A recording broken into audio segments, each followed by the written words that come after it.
A lot of people say, I think we are a weirdly divided society. Like, it's hard to have a conversation with someone who you don't agree with. And if you don't have the ability of having a hard conversation, like a back and forth, then why are we talking? Like, we can talk about the weather all you want, but at some point I just don't care anymore.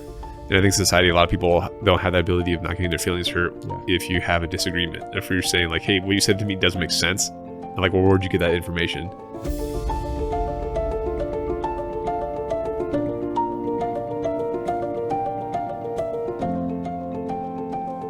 Sean, welcome to the Logos Collective. Oh man, you're here.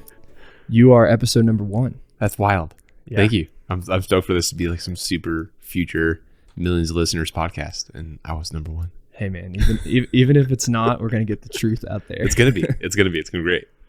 We've had a pretty epic day, and you're gonna have to be patient with me because you're a night person right now because you're a dad. I'm not. And it's freaking late. It's 10:18 p.m. That's so early. For you? Yeah. I'm like, I don't know, I've just been going to bed at like midnight, but like still trying to be up at like 6. You just get like this new era of like grinding. Like when you're a parent, 6 hours is like so much sleep. A blissful amount of sleep. It's like so much sleep. It's wild. What all did we do today? We skied like averagely okay snow in Wolf Creek. It's not like the best winter so far, but it's like still pretty epic day. I feel like averagely okay is a great description of what it was like. Yeah, I'm trying to be optimistic. It's like not the best season so far. So I feel like it's going to get better, but it's going to be better like late in the year. Yeah, it needs to get better before February 28th. I know, it's true. Like, this is your ski bum like month. This is it. So I know. This is like typically Wolf Creek's at like 280 inches by now. I know, and we're struggling. I was freaking out over a 4-inch POW day this week. Stress. We got to get in the car, get up there. We got to go because I got to actually move some snow around and not just like make noise. Oh yeah. I mean, it's crazy because so we'll talk about this in a second, but we met in Albuquerque. The whole time I'm in Albuquerque, I'm driving 3.5 hours one way to get to Pagosa, and every single year it's epic. It's insane. Yeah. They're just getting hammered. And then the one year I'm able to pull off by some grace that Amanda and I come stay in this cabin for 5 weeks. It's like the driest year. And since when? I don't know. I think we have these like 5-year cycles where Colorado's kind of dry every fourth or fifth year. Yeah. And they're like, they'll have like 1 year of epic out of those 5-year cycles, and the rest are like pretty average. And then like New Mexico's kind of being weird, where like we'll have like 4 dry seasons and 1 amazing season. Yeah. Well, we got the dry season this year. So I'm hopeful now you just need to make it happen again of like next season, just carve out a week in February. Carve out February every year just to come up here. I mean, I think we'll do that. Yeah, we probably will. I thought, I'm like, oh, February would be flawless. Like, oh, if there's going to be snow, it's going to be in February. And it's still dry. But March next time. Maybe hit March. Yeah, maybe hit March. Yeah. I feel like that's what I told Amanda. She was like, you're being pessimistic. But I was like, we're going to leave on February 28th. It's going to just nuke. Yeah, it's going to be the best March ever. We're just going to get this epic spring break, just like 40 feet of snow in spring break. And yeah, literally. And we're going to be sitting in Houston, and I'm going to be sad. But we'll get it next year. Let's do it again. Just like, carve out another month. Just make it March this time. Yeah. Well, speaking of skiing, tell our listeners, and I want to hear this from your perspective, how we met, just so we have some context for how we know each other. This how we met was pretty funny in multiple ways. So we met in a chairlift in Santa Fe, New Mexico, and I was up there with my little brother Kyle, who Kyle, if he'll do it, he'll probably be on this podcast. Oh, dude, have Kyle on this podcast because now he's like Mr. like Olympian, going to LA. He's a pro. Got to make it happen. He's pretty much pro. He's a sponsor skier. He's a sponsor skier. So whatever. No, but so Kyle had been skiing a lot, but in like a sit ski. So he sits in a bucket and then has outriggers, and because he had like osteosarcoma as a kid, so his left leg was always this mix between bone and metal. And then he had an accident that summer or the summer before. And we always knew like his leg would probably have to come off at some point because he had like a limb salvage, and he was really active for that type of surgery. Yeah. So he knew it was coming, and then Kyle like just destroyed his bike and leg just downhill mountain biking in Angel Fire. So I think it's the following winter. Now I'm getting my timeline mixed up, but that was the first time Kyle was going to transition to 3 tracking, which is like one ski and then these long outriggers that go onto your hands that you hold on to. Mhm. So you make 3 tracks in the snow. So it's called 3 tracking. So did he do a whole season bucket skiing? He did a couple, like 3 or 4 seasons. He was ripping. Okay. Yeah. So he was like bucket skiing and then trying to figure out if that was going to be like what he wanted to do, because he had his second leg. So he couldn't really 3 track as well, but he can't like move his left ankle. Yeah. So that's why he was in a bucket. And then losing his leg opened up the opportunity to get into like 3 track skiing. That makes sense. So now he's not strapped into like this like super heavy contraption. He can actually ski fairly normal, minus the fact that he's on one leg. Yeah. So the season he tries that would have been 21, 22 going into 22. And I meet y'all two on a chairlift. I lived in Albuquerque at the time and was going up to Santa Fe every weekend, most of the time alone. Kind of learning how to snowboard again, because I hadn't, I'd only gone once a year since I was like 14, so I'm going up constantly. Ripping. I met y'all on the chairlift. I had to get me to the point. So I was like, so we're up there. Yeah. I was like, actually that first winter that Kyle was after his injury. And so we were learning how to ski. Yeah. So we just go up there and like borrow some outriggers from the adaptive program up there, and we're on the chairlift. And like because you're going to 3 track with him. Yeah, I was like, it can't be that hard. You have 2 legs, but you have 1 ski. 1 ski. And 2 riggers. And like 2 riggers, and like and I'm like, yeah, we'll just figure this out. Like we went up there and like we're just gonna do it, and it was Kyle's like weighing into his first like sport after injury. So I'm like, yeah, we'll just go up there and like we'll just figure it out. It'll be fine. Like adaptive let us use some gear, and so we're on the chairlift, and I have 1 ski on with the outriggers. Kyle has like 1 ski and only has 1 leg, and then Kyle's super always Mr. Social, because typically on like chairlift dating, I over the years have just like turned it into a game. So I'm glad Kyle was there, because otherwise we probably would have never continued. We know Kyle saved the opportunity. Yeah, because Brock's there, and he's like, I forget what he did, but it's like you have 1 ski on, and he like looked down, and we had this like whole conversation. And typically, if you would ask me like, what do you guys do? Where are you from? I would have like made up a story like, oh, I'm from Dallas, Texas. I'm a dolphin trainer. Or, like something silly is kind of how I do my chairlift dating nowadays. I feel like I remember you were a little more quiet, Kyle, because Kyle was sitting in the middle. He was very talkative. Kyle knows everyone. But I remember I really liked you guys, because I would meet people on the chair. I met a ton of people on the trail because I was always alone.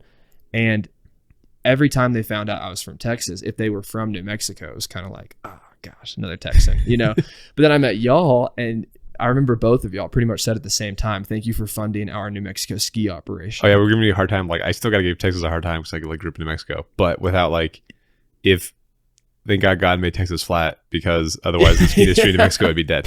Like, dude, much money comes from like Oklahoma, Arkansas, and Texas. So. I just remember thinking, I was like, oh, these guys are I just thought you were cool, but then I was like, man, they seem kind of intelligent, because I thought about them like that. Most of the people coming up to New Mexico to ski, it's all Texans on vacation. Yeah. So that, like coming over for like a holiday weekend from a family from Arkansas, you're making like a bunch of money. Yeah. So that keeps the industry alive, but we also like give them a hard time, because those spring breaks insane in New Mexico. Yeah, it's like insane anywhere, but it's like in New Mexico, it's the closest skiing to Texas, so it gets wild. Well, and there's like, I don't know, it gets pretty stereotypical. You've got obviously the pickup trucks, but then there's always that group of guys who they're bombing on rental snowboards or skis, but they've got a jersey outside of their Dallas Cowboys jersey outside of their jacket, or like a Dallas Stars. Always like there's like less jeans and cowboy hats as there used to be like in the 90s. Yeah, but every once in a while there's still like a jeans and cowboys hat. I still remember at some point we went skiing when I was a little kid. Like I learned to ski when I was 9, but I might have been 10 or 11, and we were with a Texas church ski trip, and my dad, I think, actually he either forgot his ski pants or he gave his to someone else who forgot theirs, and he just wore his jeans and starched them. That's what they do. They starch the jeans and rock them. Waterproof for long enough. And every single one of those guys, if you ask them like, oh, how are you going to ski in jeans? The response every single time is, it don't matter if you don't fall. Just don't fall. Just don't fall. Don't suck. Yeah, just don't suck. So, so Kyle saved it, because Kyle got my number and we started climbing together, and then we all went skiing at Taos at some point, and then met you and Maddie. And well, it's weird thing, because like Kyle's keeping in touch with you a lot more, and then Maddie joined the small group that you're part of, like as we were like church shopping. That's true. And all that. So then that was like this nexus of like, yeah. So then we got to, Maddie joined the small group. We went on I skied with y'all a few times, and like we went to Taos, and I think we skied at Santa Fe. But then we came up to Angel Fire too. Yeah, I came to Angel Fire. But then as the season ended, which would have been the spring of 2022, we started floating the river. Oh yeah, and then you would come on the river float trips. Yeah. Yeah. And then I don't know, I always appreciated you guys. I thought y'all were an awesome couple. Quickly became very close friends in Albuquerque. And then you've always interested me because I feel like you have expertise and interest and experience in so many areas that I had never known anyone to have those in. I mean, I wrote them down. We'll talk about different ones, but I mean, you've done natural resource management. You know a lot about how water works. You've done wildfire prevention. You've been on ski patrol, right? You're like a 15 years ski patrol vet. You were the City Forrester for Albuquerque. There's a long list of things. I mean, if someone was to ask you, if they're going to say, Sean, like, what's your, what is your expertise in? What would you say? Yeah, I don't know. Cause like, 'cause a lot of things you've done, you've had your hands in a lot of different you try to figure out like a lot of pressure in college to have like your expertise. Yeah. And then I was always like indecisive because I was always like very distracted in other things that were interesting. Mm-hmm. So I feel like a skill set that I finally adapted into, but it gave you a lot of anxiety because you feel like you're not understanding what you're supposed to do is really being good at being a jack of all, master of none. Yeah. And there's like the full quote is like a master of none, or is like master of one is a master of none, or whatever it is. So I always like to be good enough. So what I feel is missing in a lot of areas of like natural resource management or other types of management is the piece that connects all the pros. So like so many people are really passionate about like a subject or like PhD in it or whatever it is. So there's not always the best place of like connecting those nexuses of like when I was working for the university, like we ran into a computer science issue. I'm like, we have a department of people who do this. Like instead of us figuring out how to do this computer thing, they just walk over to their building and like ask them. But it wasn't as much. And it's like the siloing issue. Like everything kind of gets siloed in professionalism or school or whatever. Yeah. But I really kind of saw myself as being the one of knowing enough about each topic that I could ask a question that kind of made enough sense to the expert in that field. Yeah. That they could like now they could understand what we're asking. Yep. And that's why I tried to like find that I was filling that role a lot. So I tried to like stay in that role. And I just tried to like be good enough in enough things that you can know when to bring in a pro or like where do you go find the pros in that topic. Yeah. There was a guy that I used to work with at my first job out of college, and he's awesome. His name's Juan, and Juan is a CPA by trade. He's an accountant. We would do tax returns in this financial planning firm, which is not normal. That was something special. And so Juan's an accountant by trade, but he went off and he got his CFP designation, certified financial planner. And he always said about that, he's like, I'm not a great planner. I don't have a ton of experience doing it. He's like, but doing the CFP, it taught me how to ask the right questions. Yeah. It, at least, when I hear something and it raises a flag, it's like, oh, I studied that, and then I know how to ask that question, and then I can eventually find the answer or take it to a CFP. Yeah. Right. But if you're taking it to them, you're like, here's our issue, and you can communicate the issue enough to that pro. They're like, oh, let me tell you how to fix it. Yeah, enough to be dangerous. So, obviously we talked about this, Sean. I've told you what the vision for the podcast is. Hopefully at this point, people listening will know about it either through some intro I come up with or maybe a mini episode where I talk about what the heck logos means. Yeah. So, but saying that, I want to hear your story. But before we get into your story, I want people to know, at least up front, kind of what are you doing right now? Like we can talk about you leaving the Albuquerque job and your new job. Tell me what you're working on now, what you're interested in, and then we can get into kind of how you got here. Now I'm working for the Office of Natural Resource Trustee. And so like a trustee, like most states have a resource trustee, and there's trustees in multiple different fields whose job it is to protect the thing they're entrusted to oversee. And so in New Mexico, we have an Office of Natural Resource Trustee that's appointed by the governor, and their job is to pursue natural resource damage assessment or restoration, so NERDA claims. So if like a pollution event happens, a lot has to go into like restoring that natural resource that was damaged by oil spills or mining or whatever it is. And then you have to remediate it back to a certain health standard, and then the trustee will further pursue litigation or settlement to get funding to bring the damaged thing as close to before spill conditions. So my job is to like do a bunch of research now and looking at what resources in New Mexico have been damaged by certain operations, and then how can we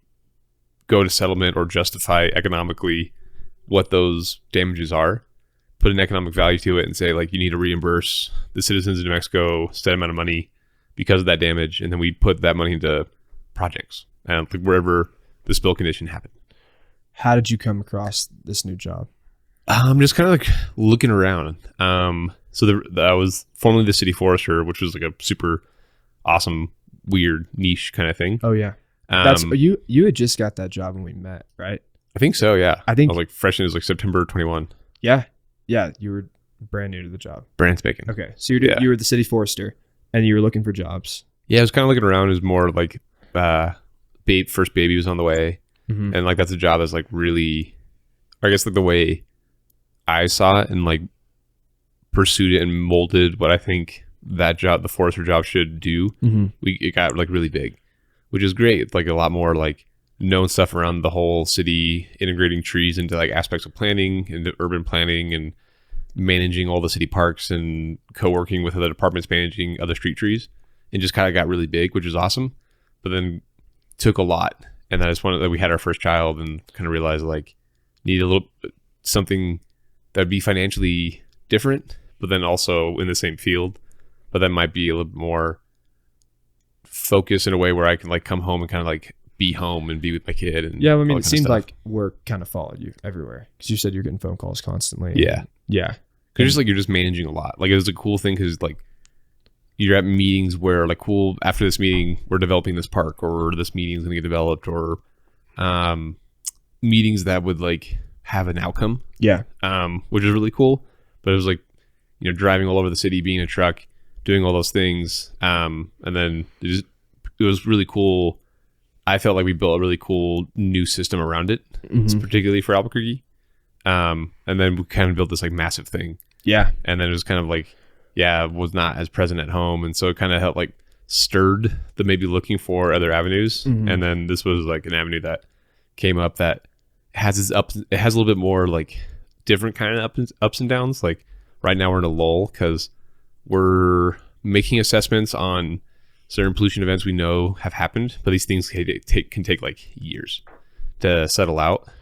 What's one example of a pollution event? So like one relevant to this area we're at now is the Gold King mine spill. So it was like a spill that happened like north of Durango. There's like a mine that was like north of that area that a detention dam ruptured, and then it flooded the Animas River with like heavy metals and arsenic, and it turned that river orange, like orange. When was this? I was like, now I'm like, can't remember when that spill was. It was like 2015, I think, was the spill. 15, yeah. So it was like a pretty, and that the Animas River flows through New Mexico. So like part of that river comes through New Mexico. Is that why your office is involved with it? So I kind of walked in like that litigation already happened, and was a settlement. That happened in like 2017. So it takes a while for these projects to develop because you have to like assess the damage. So it takes a lot of monitoring, working across departments, and then working with like other outside technical resources of like, okay, now what was damaged, and then how do we try to replace it, essentially. So like money goes into like farms that were impacted because they couldn't divert water. Yeah. Recreation was impacted because people weren't on the river. So like money got to go into like boat ramps, which is kind of unique. So the trustee gets to either try to repair the damaged resource, like repair groundwater that was damaged. But if you can't, then you can replace it, and that replacement could be replacing the recreational impact of that, or we're funding a big. They're building a river wave, like a artificial wave in Farmington. Oh yeah, for some river surfing. Yeah. So like part of the funding, the trustee's office is putting funding to make that project happen. So but why is it a lull right now? Oh, because we're like, projects have already kind of been, I'm walking into, I'm like absorbing project management and stuff that's already been litigated, right? Yeah. And like this project's already getting funding. Okay. Because now like when we have a big settlement for an area of the state that was damaged, then it goes into like working with each one of those communities to determine what projects will line up with the funding that was used. So if like recreation was impacted, like, okay, how can we replace the recreation lost to that community of their public space? Yeah. And then that will be a lot when like working a lot with, say we get like a $60 million settlement for something. And then I got to figure out the office figures out how do you put 60 grand back into the communities that were impacted, or like how do you pump? So it's that cool aspect, but then very technical. Like if groundwater is damaged, hydrogeology is really hard. So like how do you fix damaged groundwater? And like, do they call it, this might be the totally inappropriate word, but is the word reparations or no? Because I feel like that has such a connotation towards slavery and no, it's not like punishment. So reparations is kind of seen as like, I thought reparations was, maybe I'm using the wrong word, but like I'm thinking of punitive. It's not like, no, like reparations is in like damage was done and now we're gonna try to not mitigate the damage, but solve for the damage after the fact through financial means, or so it's not too dissimilar to that. Yeah. Because like they have this entity, whatever thing, especially in New Mexico, which is like a state that has a huge amount of its area publicly owned. If a public resource is damaged, you have to pay back the public for that damage. Yeah, because it's the property of the public. Yeah. So that's where it kind of like falls in. So right now we're in a lull because when we get to a settlement on something new, then all of a sudden like cool, we get to like here's 60 grand and now go use it to. Then you have to go to the communities and go through a huge public comment period of like, here are the projects that seem like they most align with how we can use this funding that was received, and then talk to the community and then get like a huge amount of like public feedback of like, yes, we want this. So we don't want to be, the government rolls in of like, we're going to do this project, but the community doesn't really want it. It's not actually helpful. Yeah. No, so it's a lot of like community engagement. So at that point, it'll be a lot more like really in there. So now it's kind of nice to be in a position where I came in right at the lull where I can really like learn how everything works. Yeah. Rather than kind of like coming into something and then just like panic and you're just trying to learn as you go. Survive. I have a little bit of like rehoning some skills, like project management skills, and like getting to do research on parts of the state of like, if a damage happens in this part of the state that impacts recreation, like hunting, how do we work with like game and fish to like replace that lost hunting? Something. So it's like a really cool getting back into the research world a bit more. And it sounds like creative. Sounds like there's a lot of creativity involved. Yeah, it's cool. Like the trustees account is a non-reverting account. So what does that mean? It's not bound by the fiscal year. So it's an account that like when settlement dollars are awarded, they go into the trustees account and then we can hold on to it until a project makes sense. So instead of like panicking and then just blowing government money because like we have to use it. Yeah, that sounds very different than your job with the city of Albuquerque, right? Because didn't you have deadlines on you had to spend a certain amount of money? Yeah. And like we're trying to do maintenance, so it can be difficult to spend money when you're like trying to like keep up with like maintaining the asset, which is like all the trees in the city. Yeah, I remember we would hang out and you would be like, I'm freaking out. I got to figure out how to spend like fill in the blank. I don't know, $500,000 by Monday. Wasn't it like big numbers? We're like our little budget was kind of smaller, but yeah, we were like when I came in, our equipment was like I had like a $5 million budget, and some of that went to salary and benefits and all that. But we had like $1 million or $900 worth of like capital, and then so it was like trying to buy trucks or and then you have to go through all the headaches of governmenting of like getting approval to buy the truck, and a lot of our equipment when I came in was like 10 or 15 years old. So you spent a lot of time like revamping a commercial grade tree company to actually have equipment that was like not a decade old. So it's like, and it's hard as the government to go, you got to jump through a lot of hoops and like get signatures to buy this truck because we need it and justify it, and like all those things take time. So all of a sudden you have like 1 month to buy a vehicle. You're like, crap, I don't have time to buy this vehicle. And then if you don't use your money, you lose it. So that's not something you're dealing with now. The money's going into a trust and you've got time. Yep. It's cool because like we can help other communities coming out of like municipal work and kind of seeing sometimes it's so hard to get something to move because you're so busy trying to like keep everything afloat that like if we have $1 million for this project and something comes up, we can wait a fiscal year until they get more money, and then we can make the project bigger. And then while that money waits in the trustee's account to get spent, it earns interest. So it's earning money while it's just hanging out. So it's pretty cool. What's it invested in? Whatever the state invests in. Oh, yeah. Okay. It's like state, like other. I mean, that'd be cool By to know. trade, I'm obligated to I know. ask this question. Well, the state of New Mexico is like not broke. Like we have like the permanent trust fund's a pretty hefty trust fund that's been invested. Yeah. In market systems for a long time. Yeah. So that's what's funny about New Mexico is like we do have the ability of leveraging funds. It's just sometimes New Mexico is difficult. Yeah, you know that in and out. Which it's funny. People are gonna, if you can't tell already, people are gonna know that you're the worst of New Mexico and the best. But you're the. I've never met someone more passionate about the state. Obnoxiously New Mexican. New Mexican. Like, anyone talks crap, I'm like, okay, all right, come talk to me about that. Yeah. Like, New Mexico's dysfunctional. I'm like, I know, but it's still like, I don't want to live where you live. Like, I'm not in your state right now, are we? All right, well then let's have real talk. Do you have a Zia tattoo? No. So I have my theory. Oh yeah, give me about Zia tattoos. Is when you leave New Mexico and you like grow up here and you leave, you get a Zia tattoo. And then you end up, sometimes it's like the land of entrapment. So it like pulls you back somehow. Because you kind of leave and you realize like New Mexico's kind of weird, but it has like these weird things to pull you back. I kind of miss it. Yeah. So when people leave, they get a Zia tattoo and then they come back and they have a Zia tattoo. But I got that when they left. Yeah. And that's how I always ask. I'm like, do you have a Zia tattoo? And they're like, yeah. I'm like, when'd you get it? Like, well, I moved to Dallas and then I'm back. I'm like, see? So I have my one tattoo. Wait, is that Mason situation? Yeah. Mason situation. Like so many people I randomly know that have like a Zia rising over the Sandias. They have it tattooed somewhere. They got it when they like left New Mexico and now they're back. I have another. Now that I'm thinking about it, I have another friend in Houston who's in that same position. But he never moved. He hasn't moved back yet. But I think he was in New Mexico as like a really young kid, and then they moved to Texas, and he's just never gone back. But for some reason, he wanted. And it wasn't Albuquerque either. I don't think. I just want a Zia tattoo. Anyway. I mean, it's a sick logo. It's a sick symbol. Yeah, it's cool. But yeah, that's my theory. So I have my tattoo that I will get someday, and my wife would be furious. Is I stole the idea from a friend we used to do backpacking trips with, but I'm gonna get the outline of New Mexico on my ass. So no matter where I'm sitting, my ass is in New Mexico.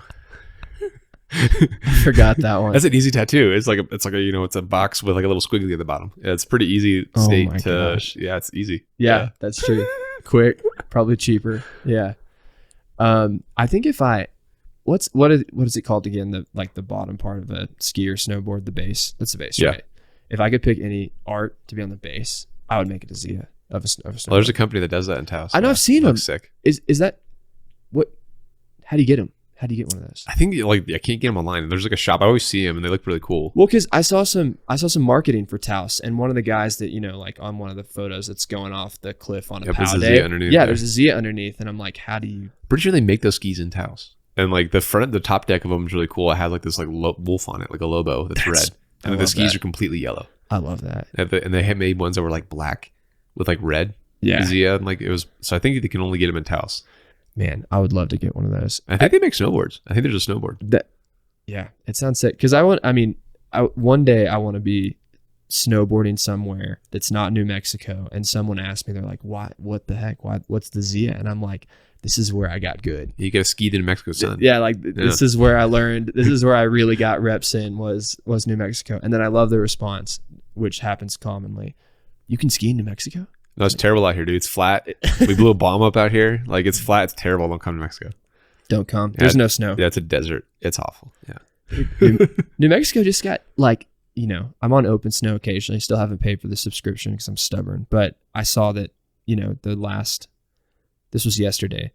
The previous 4 days or 3 days, Santa Fe had gotten 21 inches and Wolf Creek got 4. Yeah. So sometimes it happens. Yeah. Like that's what I'm saying. Like I feel like every fourth year nowadays, we're getting like super epic years.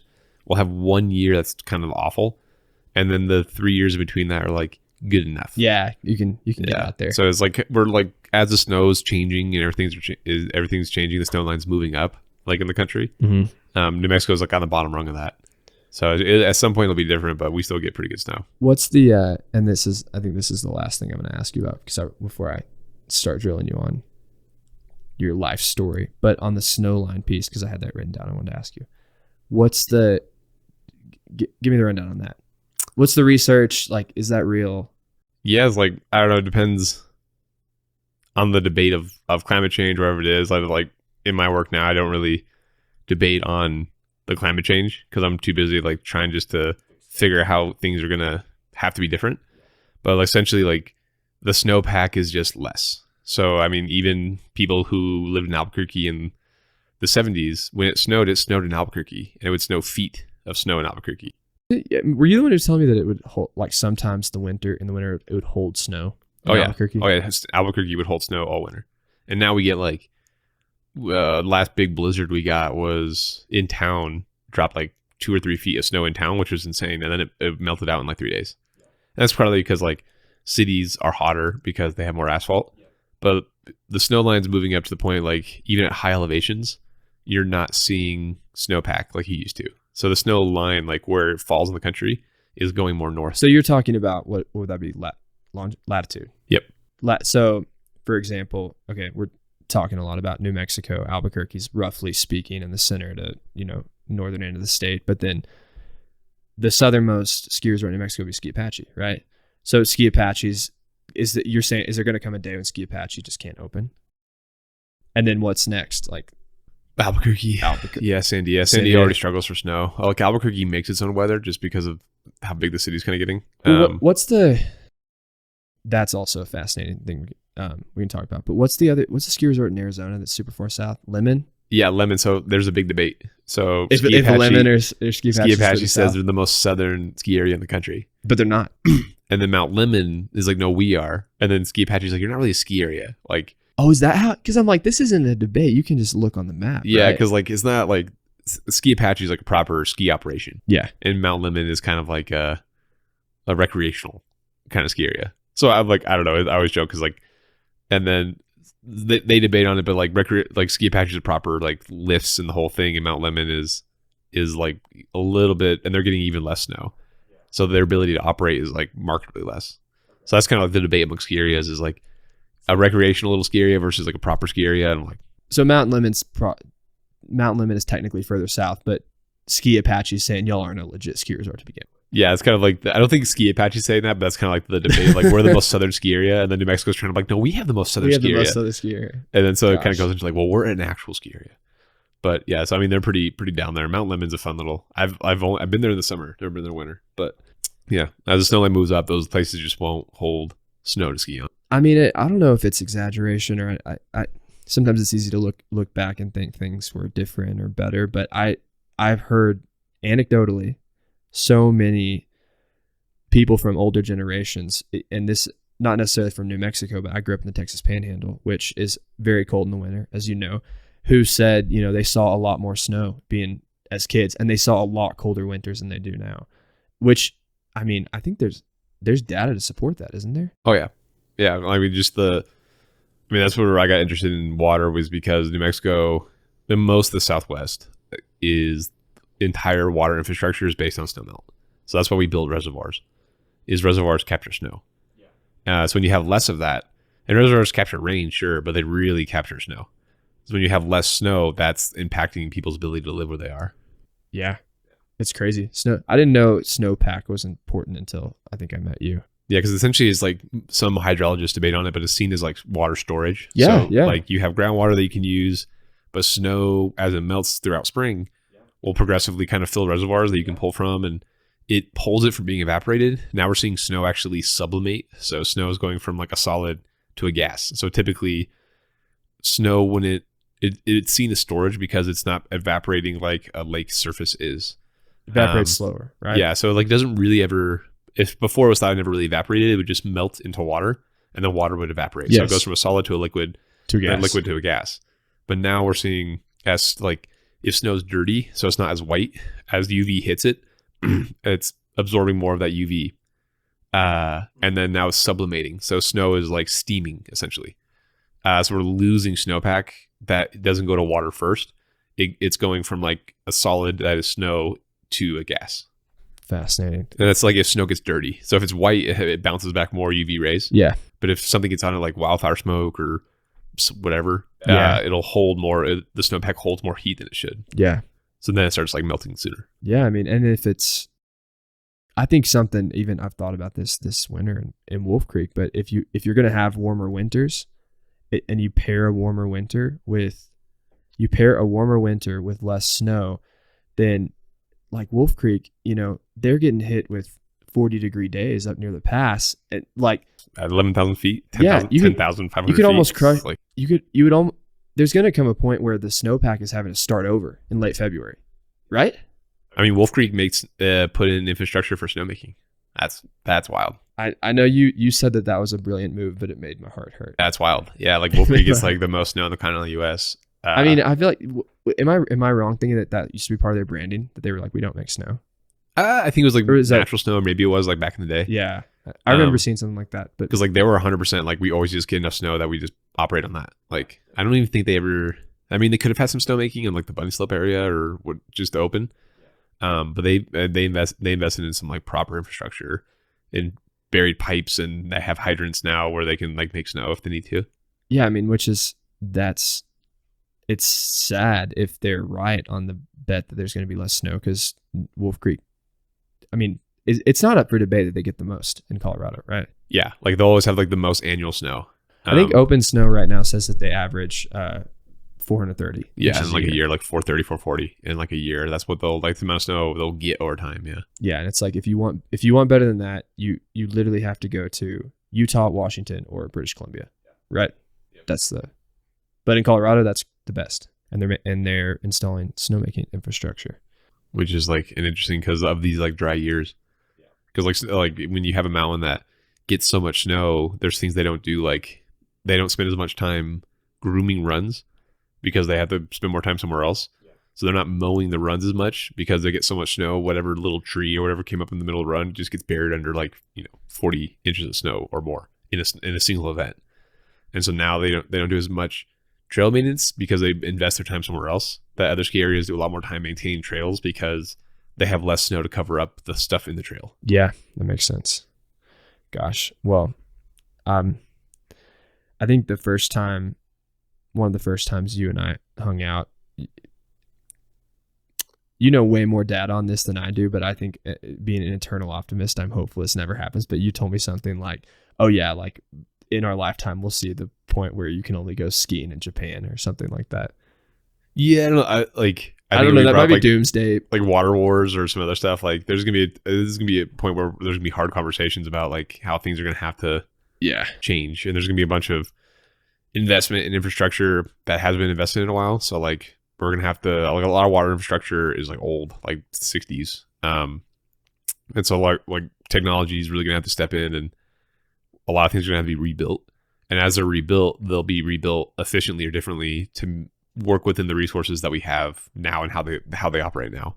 So like the Earth has changed climates clearly in science, and like if humans are doing it or not, it is what it is, and like that's a big debate in academia or elsewhere, and it gets political. And totally, I'm like, well, either way, like we're categorically, it is not up for debate that there's less snowpack than there was prior years. Yeah. So like we're just focusing on like what does that do for water infrastructure? Like as populations grow, is there going to be enough snow that's melting in the reservoirs in conjunction with groundwater or other water sources that can sustain that population?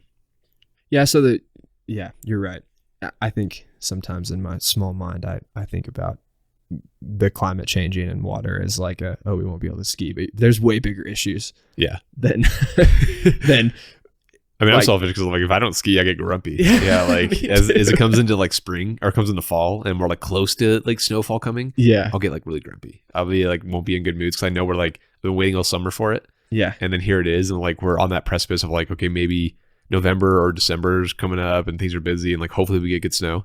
But I'll be like kind of grumpy in November because I'm like we're so close to ski season. Gosh, man. Yeah, I know. I don't want to think about that.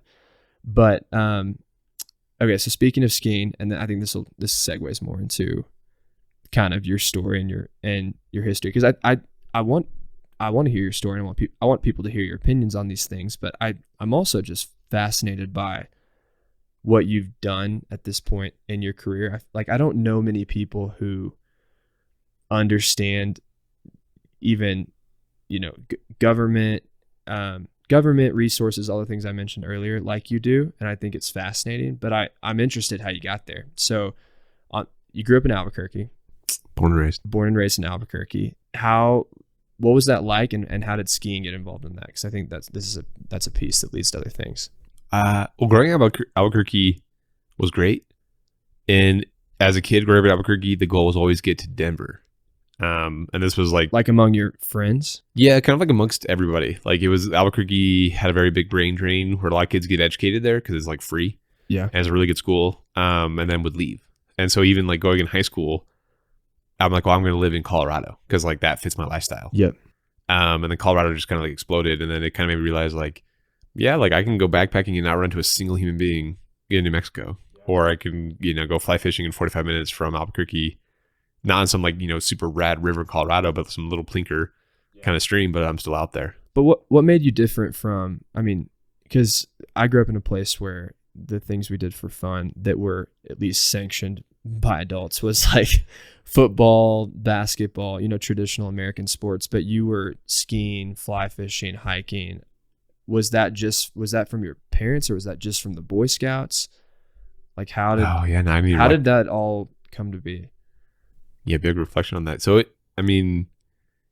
those kind of sports are just not huge. Like New Mexico is a soccer state. So I like played some soccer. Okay. I was just never really like the most amazing soccer player. I was just fast and I wasn't really that good. So I was just like, I could run and catch up to somebody and like kind of take the ball. So as like a state, there's so much stuff for recreation that's not that. That I think organized sports like that are just not as like, they won't be as big as Texas. Or like Colorado, or where you have bigger populations. And so I think what was really cool actually was like scouting was a huge influence in my life. And we kind of joked, like, I feel like we were in the last cool era of scouting as it was then, like in the late 90s, early 2000s when we were getting into it. It was really cool because my dad never really like pressured getting into scouting. But so my parents, I'm a lot more like my uncle, my mom's brother. Like even how I'm built, I'm a lot more like my uncle, and like my skiing than my dad. Yeah. And I'm like, my skiing style and everything's a lot more like my uncle. So my mom and dad met in New Mexico in Albuquerque, and my dad got into like skiing and all that through my mom's side. Like, so through like really hanging out with my uncle, and he got into fly fishing through my uncle. And then my uncle passed away pretty early. I think I was like 6 when he passed away. But like all the skill sets I learned from my dad, he learned from my uncle, who's my mom's side. Yeah. And so were they they're just good buddies? Yeah. They're like pretty good friends. Being the in-law and being the brother-in-law, and dad would like my mom's side of the family. Like her dad was an engineer at San Diego, so they had a little bit more time to do these kind of sports like ski and fly fish and those kind of things. So that was more of like my mom's side of the family. It was like that ability to get to the outdoors, because my dad's side was my dad's dad was like fresh off the boat Irish and kind of got stuck in New Mexico. He got stuck in Albuquerque, and like the story's really cool because he was mining in like Bisbee, Arizona, and hated it. He's like, I'd rather go like starve back in Ireland. And was going to go back to Ireland, back to the family farm, and the bus broke down in Albuquerque. And the story goes, he's heading back to Ireland. Yeah, he was like, his plan was to head back. He's like over at Bisbee. And this is your granddad? Yeah, it's my dad's dad. Yeah, my granddad. Wow. Okay. So on that side, so he was gonna go back to Ireland. The bus broke down in Albuquerque, so they were stuck in Albuquerque for the night. Mm-hmm. The story goes like my grandpa was walking across the street. He was jaywalking in Old Town, and back then Old Town was like main town. So now it's just touristy. Cool. No, it's like it's not like the actual center of the town. Nope. No. Back then, but it was. It was. Okay. So he got caught jaywalking, and so stereotypically he became a cop. So the guy's like, I could charge you like $2, whatever the amount was, and my grandpa like didn't have, or you could become a cop. Wait, you either get fined for jaywalking or you work as a cop. Yeah, that was like the option. That's so my grandpa's like, I guess like I got no money, and like didn't really want to go back to Ireland because like there was not a lot of resources there. And so he became a cop. So he's like a stereotypical Irish cop. That was like a 6'5". He's a big dude. Became a cop. Yeah. So so the first generation of New Mexico on your dad's side is your granddad. So technically the one who like ended up here. So he was like Irish. He was the first one. Yep. And then on your mom's side, Does it go past her dad? Yeah, so like my mom's mom, like they were in Kansas, and they ended up in Kansas because like they went. I know I'm trying to mix up all the stories, but like my mom's mom was in Kansas, and they ended up there because like their house just burnt down wherever they were. So they went to church one day, came back, and their house like burnt down somehow. So they got like in wagons essentially, and like went to Kansas to stay with family who was there. So my grandma moved or lived in Kansas. Um, and then ended up in New Mexico. I forget how she ended up there, but she was really smart. She like in her era of women, she could have gone to law school. It just wasn't in the cards for that era of women then. And then met my mom's dad, who was going into engineering at Sandia. I forget where his backstory. He passed away. I never knew him. He passed away when my mom was like in college. But he was outdoorsy. Yeah, he was outdoorsy. Like they would put like the winter tires on the car, and like my mom remembers Sandia Peak when it had like a wood lodge at the bottom. And, like that was it, like a wood lodge. Like Sandia Peak's technically the oldest ski area in New Mexico. It's one of the older ones in the U.S. too. Yeah, it's right? pretty. Yeah, like a couple guys from the 10th Mountain Division came back and started it up, and it's had a whole history of like the city owned it for a bit and then didn't. So I thought that the ski area was tied to the history of the tram, which was the Swiss guy. They different timing. So like La Madera was Sandia Peak back in the day. I think that's a cooler name. La Madera means like the forest. Yeah. So the wood. Yeah, I think we should. Madera. Yeah, it's wood. It's wood. The wood. The forest. Yeah, the wood. Not like bosque, but like the wood. The wood. So I think we should call it La Madera. It's the same idea. Yeah. Well, I found. Side note. Who was I talking to about this? I don't remember. But at some point when I lived in Albuquerque, I was like, I feel like Albuquerque's got such a bad rap for so many things, even though it's an epic city, like whether it's Breaking Bad or the education or whatever. I was like, I feel like we need some rebranding. We need to rename the whole city Sandia. Yeah. Just because it sounds cooler.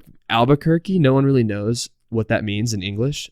I don't even think I don't even know if it's a word in Spanish. It means, it's referring to a duke. Oak.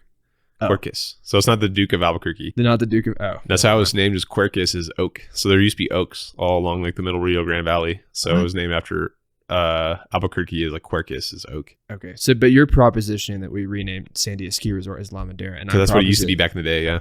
And I proposition we rename Albuquerque the name Sandia. Oh, yeah. I don't think the Sandia public would be stoked about that. Oh, I forgot about them. Never mind. Yeah. I take it back. I did not mean it. No, so like that's so my mom's side, they were super outdoorsy, and then so like kind of like long story short, so my dad ended up here. Him and he met my grandma Kitty, who I never met as well. And they were like both from Ireland, lived super close to each other in Ireland, but never met. They met in like Albuquerque, New Mexico. That's crazy. Yeah, it's wild. So they got married. And then so my dad never was really able to get into outdoor stuff because like my grandpa was just kind of like very Irish, where he was a cop and then was like ran the police union for a while, and has these stories where he like crashed the third ever APD cop car because he like lied that he knew how to drive. And he just like crashed into a wall. Oh my gosh. So he was a cop for a while and then retired out of that, and then was. That's what happens when you hire people who jaywalk to become cops. Yeah, like that was the option, dude. He's like, so back then he had like a billy club, a flapper, lead flapper thing, and like a hat and no uniform. Because like APD they didn't have the money for it. Wow. So he became a cop, and then he bought part of the Elvado Motel and then added on the whole second half of the Elvado Motel, which was like a really famous hotel on Route 66. Okay. And it was like the second or third pool in all of Albuquerque or something like that. Like, wow. Had this really cool history of like it had a pool, and so they ran the Elvado Motel forever. And so my dad's childhood was like, dealing with the Elvado, like changing sheets, and so they never had the opportunity to like. He's just working, be outside. So what was cool and made me think of it was how my uncle passed away, and that's where my dad kind of learned all these first outdoorsy skills. Mm-hmm. And then when I was in elementary school, I saw a kid walking through school wearing a Webelos, like a Cub Scouts uniform. And I was like, I want to get involved in that. And I'm like, that's cool. And I think my dad was stoked because I like went home and I was like, hey, I want to get involved in Cub Scouts. So I was a Tiger Cub in first grade, and I went from like Tiger Cub all the way to Eagle Scout. And it was rest. I think my dad was so stoked when I wanted to get outside because like, yeah, he was a den leader and was super involved, and all through like all my buddies at that time, like as we all went from Cub Scouts into scouting, like he was like really invested a lot of his time to like me and that whole group, like getting us to our Eagle Scout. I mean, when did you become an Eagle Scout? It's 2007. I mean, how old were you? 17? So junior in high school? Junior in high school, yeah. Somewhere Yeah. there. Do you think your dad being involved with you as a Boy Scout, was it something to do with he didn't have outdoor access as a kid? Yeah, so he was all about it. Like I remember he was like stoked when I came home and wanted to join Cub Scouts because he didn't want to pressure me into anything. Oh. And so he's like all excited, and as we're getting into it more and more, like I have this like perfect. The first time I climbed Wheeler Peak, we thought we climbed it. So I like so my parents had a place in like Angel Fire, so like that area my parents kind of knew, but it was still pretty undeveloped in the northern part of the state. And there's a photo, and I have a core memory of it where and we now it's funny because we've actually gone back there hundreds of times to camp at this lake, but I was like maybe 8 or 9. I was young. It's a core memory of like we were climbing up the scree field that we thought was the tallest peak in New Mexico, Wheeler Peak, and because my dad didn't know how to read a map. Like, was it just one of the peaks it nearby? wasn't even close. Yeah, it was like peak kind of close by. So we get up the scree field, and I remember I like ran out of water. I was wearing this bucket hat. My dad kept having to give me his water. There's flies everywhere, and we get to the top. We totally thought it was it, and then we look in the distance, and like 10 miles away is Wheeler Peak. And my dad didn't know how to read a map, you know, like because he didn't grow up to it, so he'd like totally that was not Wheeler Peak. Do you know what peak that was? Actually, I don't, but I've climbed it again recently. Like, oh wait, so you could find out. It's at a base of it's not even a peak. It's like on top of a saddle, so it's like it looks super gnarly from this lakeside, and we get up there and it's like on top of a saddle. Oh my gosh. Yeah, I've climbed it again, and you know I actually now going to bring up my daughter like because it's a cool lake you can camp at now. And at the bottom of this, like, what was this massive scree field? So it was, and then that's kind of when I got into scouting, and my dad was stoked because like he went out and bought all the backpacking stuff. Like I did my first 50-mile backpacking trip with my dad through the Pecos in Cub Scout or in Boy Scouts when I was like 12. That's incredible. Yeah, I was like 12 years old, and we did like a 5-day 50-mile backpacking trip. And yeah, I mean, before we started the podcast, you were telling me we were sitting outside in the hot tub with the wives. With the wives. And you were talking about all these, you know, super long, sounds like anywhere from 50 to 250 mile treks y'all would do through the wilderness in northern Mexico. So you kind of just sounds like you kind of just fell into it. Yep. Right? You saw the kid at school with this could be cool. This could be cool. And then it just one thing led to another. Your dad was excited he didn't have as much of an outdoor experience as a kid. And then you ended up becoming an Eagle Scout. And it's not, I mean, you've told me in the past, like you did, you know, you and your buddies were skiing like crazy in high school, right? Yeah. And on top. Ripping pretty good. Yeah. Well, when did the love for skiing click in? Because that wasn't necessarily part of the Boy Scouts program, right? No, that's a good kind of like segue into that because my mom was always a big skier. And then so my dad got into skiing because like he married my mom. Yeah. And he went skiing with some like buddies before he like started dating my mom. And it was like not a good experience. They like took him to the top of Red River and just like left him. Not good. Or he was the top of Taos. So it was like somewhere he shouldn't have been. Yeah. And they just like, cool, you want to come skiing with us? He's like, yeah. And it goes up there and they just leave him. Gosh. So we were a pretty big ski family because my parents had a place in Angel Fire, and I grew up skiing in Angel Fire when like the ski school was an Airstream. And I like still remember that. Like the ski school was like this portable building and like an Airstream. And like Angel Fire was like this little two-seaters that guide to the backside that could take like an hour to get back there when it was busy. Gosh. And it's funny because when I was a kid, like thank goodness for my mom because like without ski moms, like the ski industry would die. Like skiing would not exist without ski moms. Tell me why. The ski moms, like when dads are out ripping, the ski moms are the ones like dealing with the melting down 4-year-old who like doesn't want to be there and like throwing a tantrum or like, you know, carrying all of the crap through the parking lot. Yeah. So without ski moms, the ski industry would not exist. I guess there's some pretty good videos on the internet of like the moms who are like pretty much carrying the kid by their jacket, almost like you'd carry like a kitten by the fur on their neck. 100%. They're just like dragging. They're just like dragging them and the kid's limp. Yeah. Well, because like my mom had to deal with me a lot because my sister's older than me and could like ski better. Mm-hmm. So she was like already skiing with my dad. And so I'm like, you know, I'm skiing with mom. And I was the worst. I would like throw tantrums. I hated skiing. I hated outdoor stuff. And like some of the lifties, when I would do like a little bit of patrol help up at Angel, like ski patrol help up at Angel Fire. Yeah. One of the lifties like 8 years ago recognized me, and my nickname back then was Country Club. So I would literally like just throw a tantrum in ski school and not want to ski and just wanted to go drink hot chocolate with the ski instructor girls. And like that was my nickname, was Country Club, because I was like so obnoxious. Like I would make the lifties stop the lift so I can get off of it. We asked you this in the car, but what changed?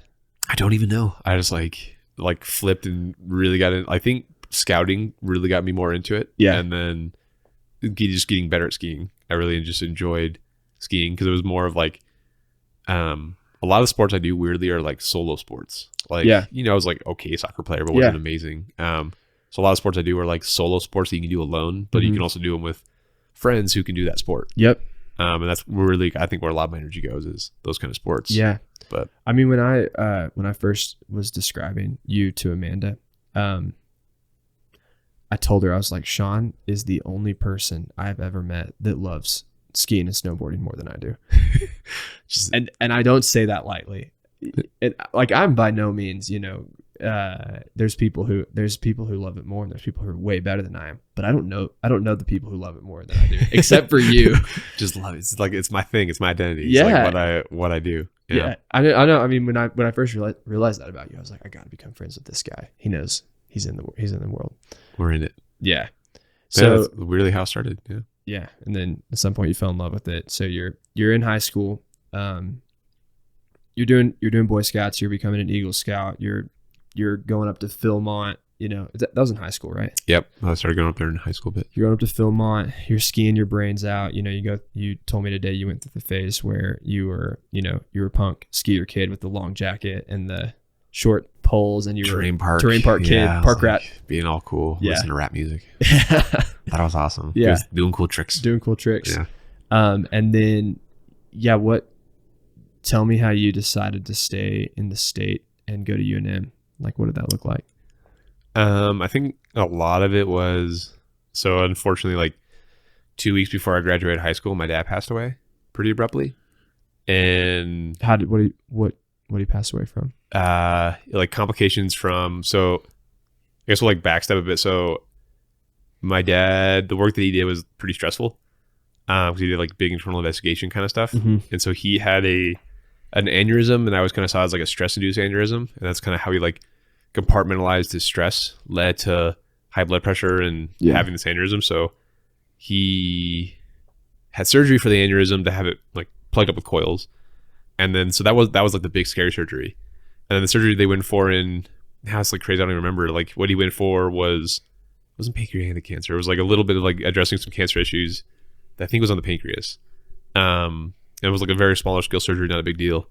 And then he had a stroke. And he had a stroke where the stroke wind hit the pons, which is like the little brain below your big brain.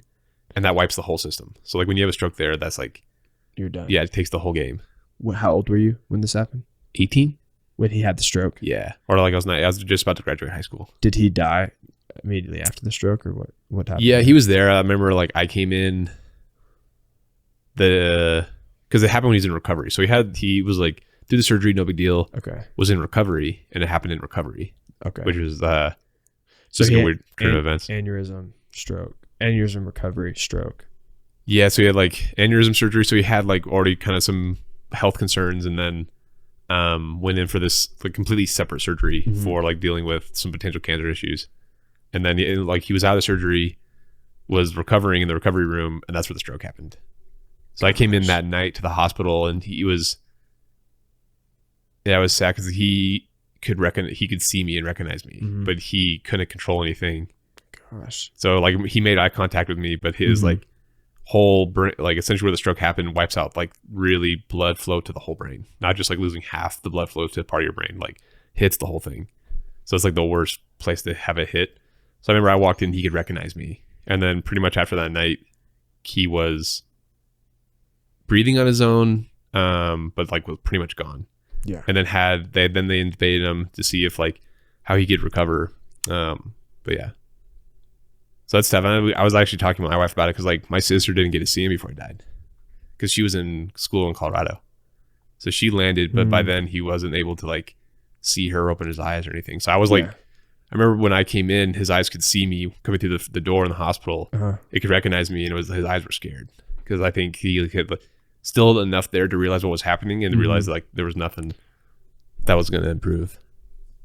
So, I mean, I feel like when you're 18, it's really hard to process the weight of those moments. I mean, were you sad? Did you go numb? How did you respond to it? Pretty angry. Like my dad was my like best buddy. It was a bummer, like being older and looking back now, like, man, he would throw a Suburban full of boys on he would get one, he's full-time working, and his week-long vacation that he earns over time, now that I'm an adult and realize how long it takes to accrue vacation in like, an adult job. Yeah. He would spend that week with a bunch of boys in a Boy Scout camp, sleeping in a tent, throwing 6 boys into Suburban and driving to Arizona for like 12 hours as we all just complained.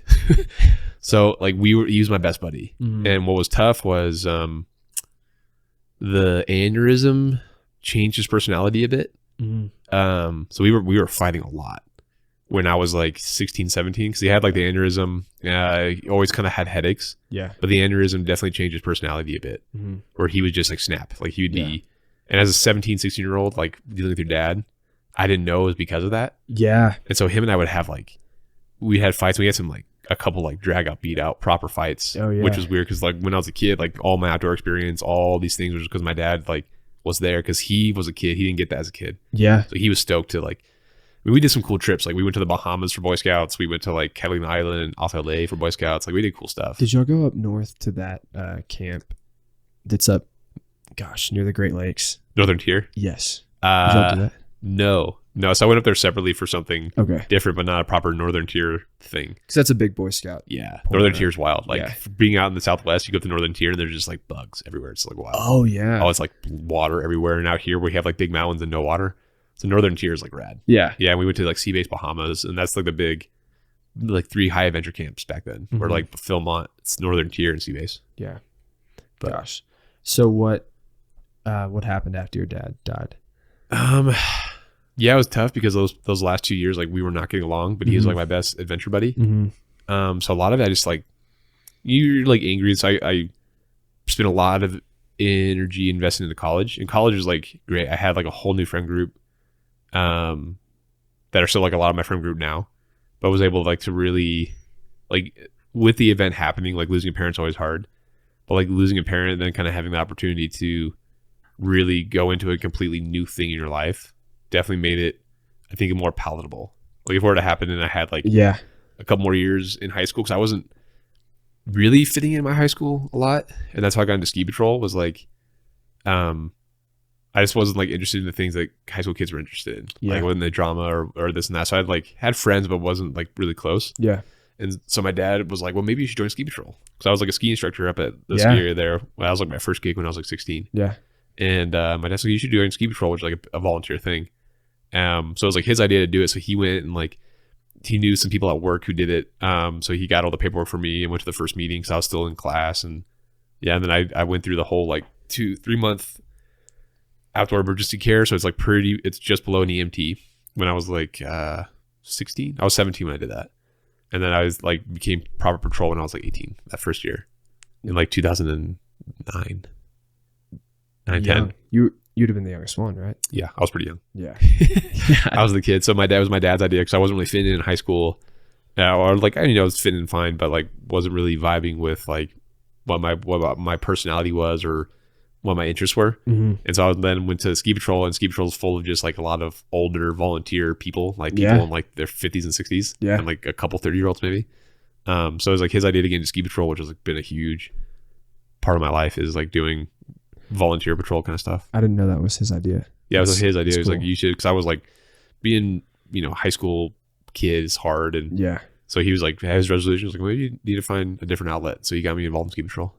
So what was it about his death that made you stay in New Mexico for college? So I was still shopping. I wasn't sure if college in New Mexico is free. So if you grew up in New Mexico, back then you had multiple scholarships that pretty much made school free. Yeah. And I was thinking about some other opportunities or like going to school in Colorado and doing work there. And what was weird is I spent a huge like I was pre-med through undergrad and like spent because I was like really interested in biology, but I thought I wanted to be a lawyer and all these things, and I'm not. I didn't go to med school. Almost did, but what some of the things my dad said to my mom when he was still in recovery, didn't have a stroke yet, was like I was really good at the medical aspects of like scouting and ski patrol. I was really good at the medical side and biology side. And so my dad was like, Sean would be good at this. And like the whole like being in the medical field. Yeah. And so that kind of like really stemmed what I wanted to do in college. Yeah. So I stayed in New Mexico a huge part because like, you know, my dad just passed away. My sister's doing her thing in Denver. And I wasn't entirely sure I wanted to leave New Mexico. And then that kind of solidified I wanted to stay like partly for my mom. Yeah. Who's like a very rad lady and like, you know, very independent, and now just Melissa's retired and travels the world and does, you know, Melissa's stuff. She's all over the place. So my mom's great, but you know, I didn't want to leave and have her like come home every night to an empty house. So I was like moving to the dorms, but I'm still 15 minutes away from home kind of thing. Yeah. So mom was very clear, like wanted me to have that experience. Yeah. But yeah, definitely didn't want to like leave my mom behind or like not have anyone here kind of thing.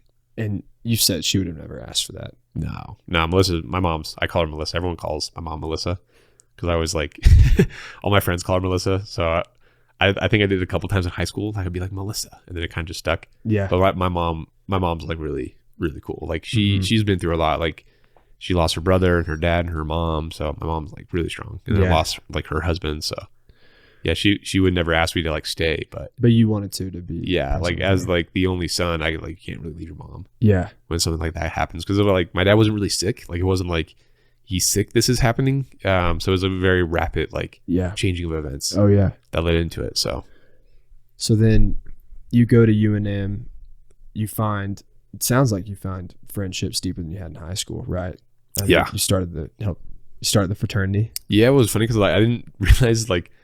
So my dad was in a fraternity in college called Alpha Tau Omega, and so I didn't even know that. Like I know really that he didn't talk about his frat days.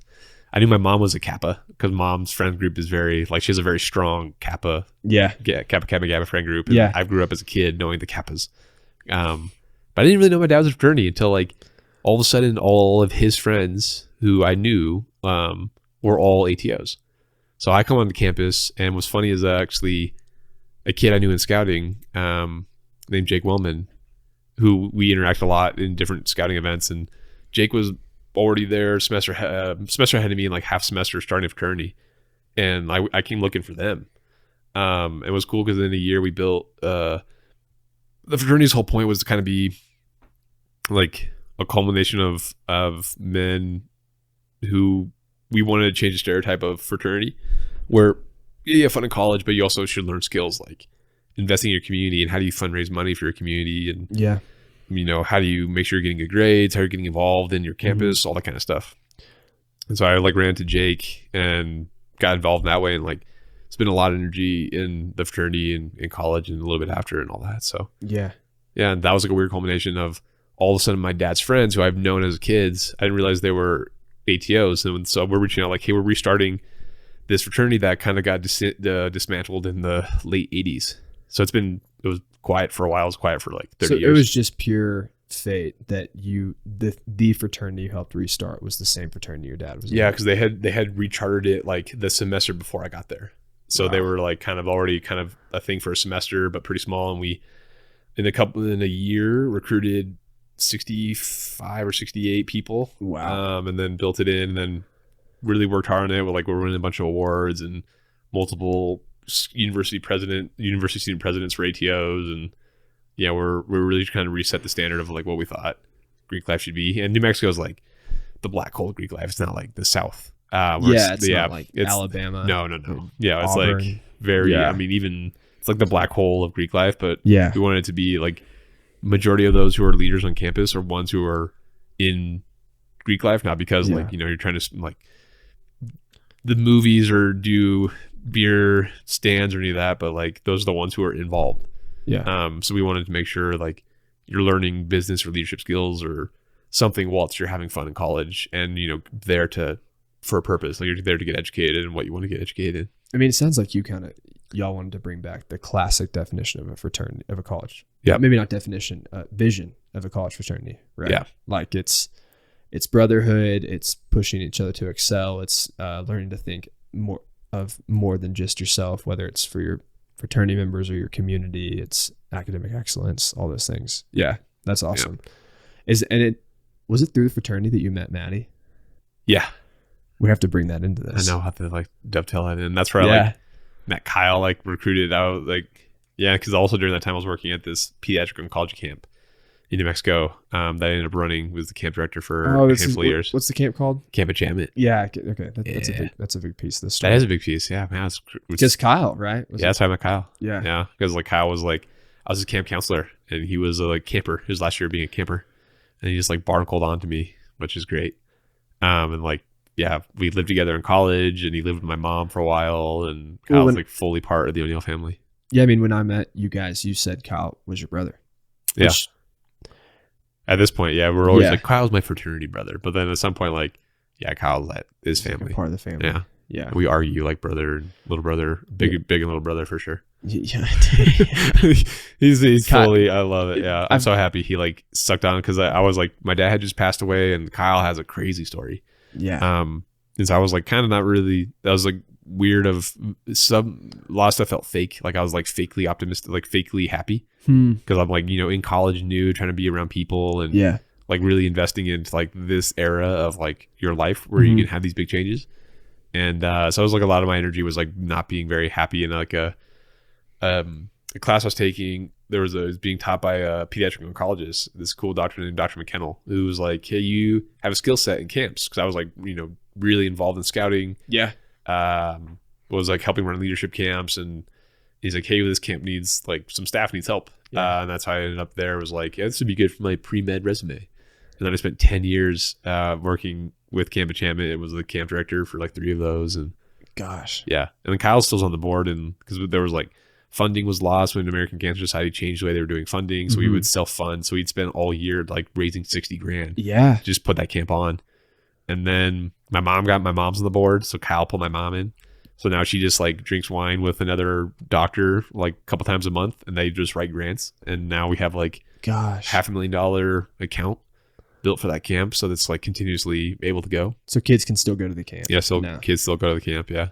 Gosh. So everyone's kind of involved. My mom loves it. She like hangs out with Dr. Boutros, and they drink a couple glasses of wine and hammer out like a bunch of grants. And if they land one, they make like $80,000. Wow. So that's been a huge part. And that was really good of like, after my dad passed away, like how do I still stay involved in the things I had a background in, like managing camps and that kind of stuff. And then like being a camp champ was a good humbling experience where, I'm still really privileged. Like, losing my dad was like a really hard thing, the way that it happened. And then some things I had to deal with post my dad passing away were unfortunate. But like, man, like a lot of these kids who come to this camp, like cancer is the least of their worries in their like home life or whatnot. And these kids are struggling with like dealing with major health issues, limb loss, brain surgeries where they can't walk normal. And like also social issues, and how do they be a teenager? Yeah. All these things. And so, yeah, Camp Enchantment was a huge humbling / like felt very good investing a lot of time trying to make sure that camp happened, especially like I'm always, anything that New Mexico needs, I'm always like, this is a thing that like, if that camp went away, to a lot of kids that 1 week that we're able to like get the funding together for is a huge week for them, just to be around other kids who have had similar experiences as them. Yeah. Like this thing can't go away. Like we need to figure out we can't let this camp fail when funding changed. We need to make sure like New Mexico has like this thing. So much of suffering is relative, and everyone's suffering is real, but I'm sure, like you said, I can't imagine how helpful that was to see kids at these camp and be like, man, yeah, like I lost my dad, but they go through a lot too. Yeah. What were the negative things that happened after your dad's death? I think it was just like, what he had to do for his job with like dealing with an investigation of corporate kind of things. I want share as much as you want or not about it, but I'm curious about that point because the longer I know you, the more I feel like that's a moment where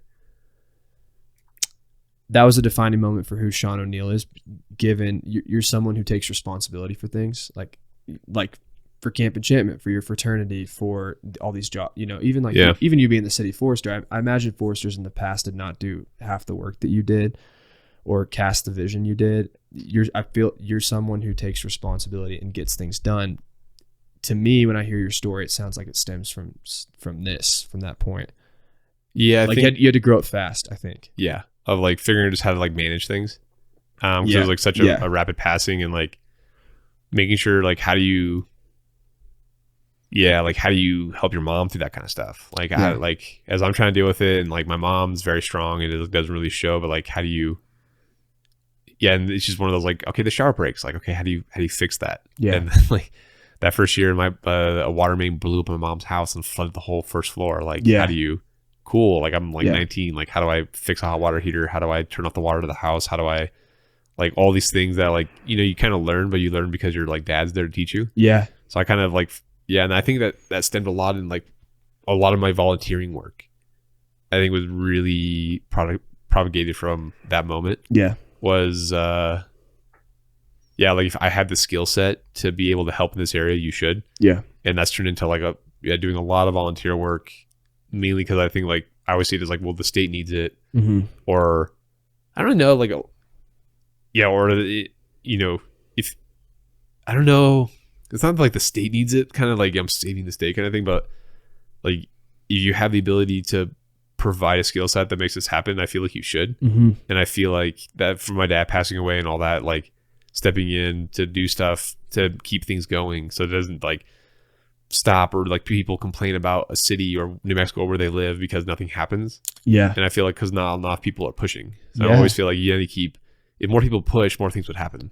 So I just never want to be the one to like not push. And I think my dad passing away and having to fill into certain roles and figure out what life is after that, especially when he was like my big outdoor buddy, like we did everything together. And like his last couple of years, we were fighting a lot because his brain surgery kind of really changed his personality in subtle ways, but it made him harder for us to get along. And then he passes away. So it's kind of like reflecting on all that. Like we were fighting a lot. And then I realized all the sports I do, like fly fishing, like if no one could go, I'd hit my dad, like, let's go fishing or skiing or like he was super excited when I started doing ski patrol and was hauling sleds and managing mountain work and all that. So, and like, what do you do now? So I did a lot of stuff alone for a long time.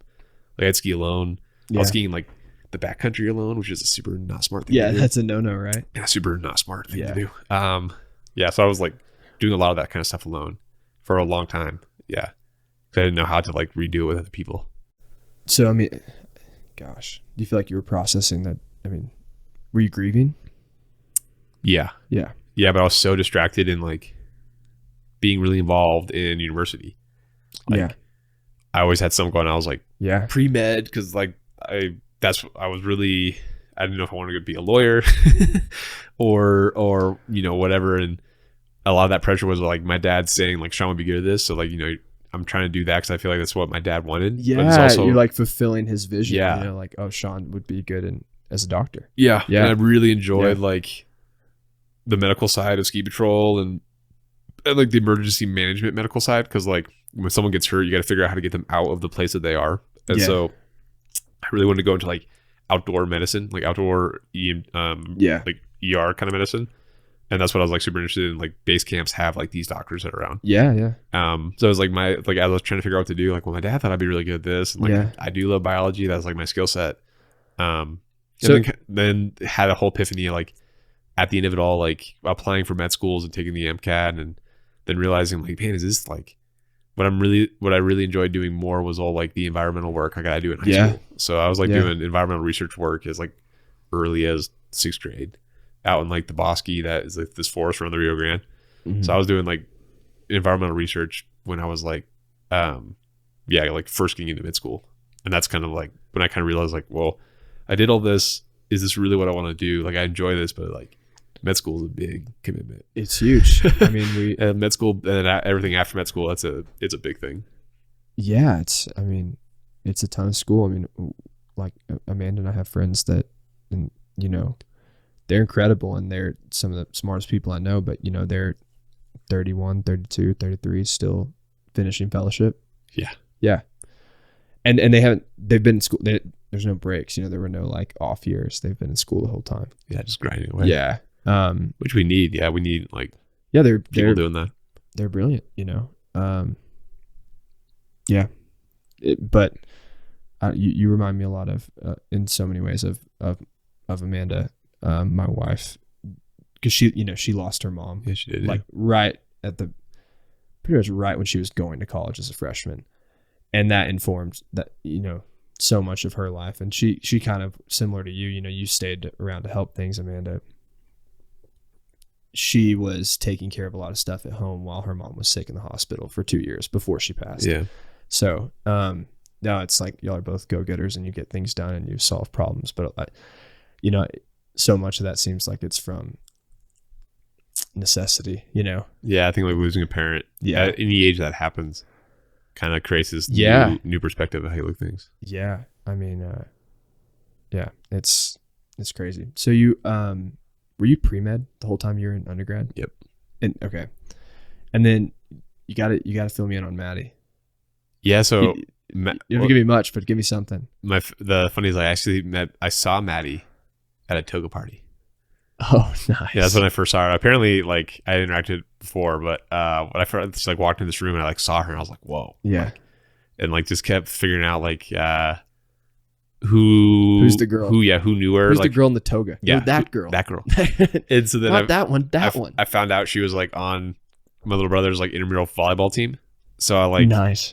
I went to this game and I was like, why are you here? Like you don't come to these things. Like why are you here? I'm like, don't worry about it. I'm here to support you. Dude, why does it all go back to Kyle Stepp? I know he's always in some. And Gosh, dang it. And it was funny because I actually was trying to get Maddie's attention and she was walking with another friend of mine. Mm-hmm. And so I was gonna be like, very high school about this. I was like gonna throw a volleyball and hit my friend so that he would turn around and be like, oh, and then that's my way in to like this conversation. You just need something. And I hit Maddie right in the butt with a volleyball.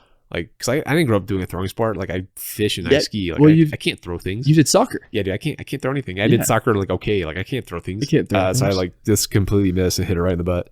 And she looked back at me, and she's like, you could have asked. I would have said no. And I was like, oh. Wow. Like, that's bad. Like, that's toast. Like, I blew my high school attempt of, like, flirting with this girl just failed. Yeah, like, I could just, like, I just, like, approached her. And then I should have just talked to her. Yeah, and then we were still kind of like around, and we ended up throwing. We were really into two-stepping, as we'd always Thursday night would go two-stepping at this bar, and then there was a time where like some of the kids weren't old enough to go to the bar, so we decided to throw a massive two-stepping party at a friend's house, and then that's where Matt and I really met. I think we danced for like 4 hours. You just kept dancing with her over and over again. That's like we knew how to dance because like we were the college guys who went to this dance saloon to learn how to dance. And then so that's how we met, was dancing. That's incredible. And then, now we have a baby. And now you have a baby. Now we're married. Hey man, when I was in Albuquerque, we tear it up at the DB. Yeah, we went to DB. The DB. Yeah, we went back, like they made it bigger. We want to go back again with like find a babysitter and keep that going. Yeah. We have not danced in a while, so I was rekindle that. Yeah. Gosh, how did you know Maddie was the one? How did you know? And when did you know? Dude, it's super or did you funny just know? Because like I don't know if I'm like my brain's like more scientifically systematic about stuff, and Maddie's such a romantic, but I kind of knew because like y'all are very. Amanda and I were talking about that today. Y'all are like on opposite ends of the spectrum. You're like super analytical, and she's very romantic, creative. Yeah. And I think really what stemmed it was like I didn't date a lot in high school because I was like too selfish. I was like, cool, I want to go like ski and fish and backpack. And so I didn't date at all like in high school. Smart, intelligent move. And so I was like too selfish. I was like doing my own thing. And so it was one of those, what really kind of told me Maddie was the one is like, I left to do like this, we were like dating, and I was still like, I would leave on the weekends and like go ski and do all these things that I always do. And like, I missed her. And so I'm like, okay, I'm like, maybe I'm like, I wasn't really dating a lot, even in college. Like we had, in college meeting girls and doing going on dates, but wasn't really like dating. Yeah, you weren't serious or exclusive. No, I was like, with yeah, the girl. like too busy trying to be busy and not think about my dad, and Yeah. like too busy being pre-med and all. I was always too busy. I was trying to keep myself Always busy. too busy. Yeah. Yeah. And so Maddie's like, I'm like, he's like, okay, well, she's like, well, she's like, I ski, and I'm like being elitist, like New Mexican. And Maddie's from like Muleshoe, West Texas. Yeah. And then Alamogordo. She's like, well, I can ski. I'm like, oh, okay. You're like Muleshoe, Texas. I'm really good at skiing, Maddie. No. Like, So- I don't think you understand what I mean by yeah, good. I'm like, okay, so I was being a real jerk about it. And so it was great because we went, I think that the first time we really skied was at Wolf Creek. And that was the first time I met like her whole family. And that's when I kind of knew. So I had my sister with me, and we meet her whole family that were up here for this big family ski trip. Mhm. And everyone was great. We were like playing games and I ripped it. Like, so I'm like kind of being a jerk. I'm like, okay, like I don't want to teach a girl how to ski. Like I'm just kind of being selfish. Like, Yeah. I don't I was a ski instructor for like 5 years, 6 years. And I'm like, I don't want to teach someone to ski. And so I just ripped down this big face in Wolf Creek. And I'm thinking I'm going to see Maddie leafing on her snowboard, like down the hill. And I like ski all the way to the bottom of this like landing and look up thinking that's what I'm going to see. And she's like full sending it. She's like going hard, like full toe to heel. She's snowboarding She's then. using her toe Oh, edge. dude, she's like ripping it down this face. It's And a big deal. Her family only skied. Only had the ability to ski. Cause I mean, they're either in Muleshoe or in Alamogordo. So it's just harder to get to the mountains. Oh yeah. So they only maybe would do like 1 or 2 ski trips a year. And like So how's she so good? I don't know, just athletic, she just rips it. Yeah. And so I like look up and she's ripping, and I was like, uh-oh. Uh-oh. And my sister's with me, and my sister's funny because we were gonna come up here anyway. So my sister's skiing, and Megan's a pretty good skier, and at the end of it, Megan skis down. I forget she says she doesn't like, well, man, he's a good skier. I'm like, uh-huh. And she's like, what are you gonna do about that? I'm like, uh-huh. So that's where my selfishness was. I'm like, yeah, I turn around and Maggie's just ripping it down this face. I'm like, oh.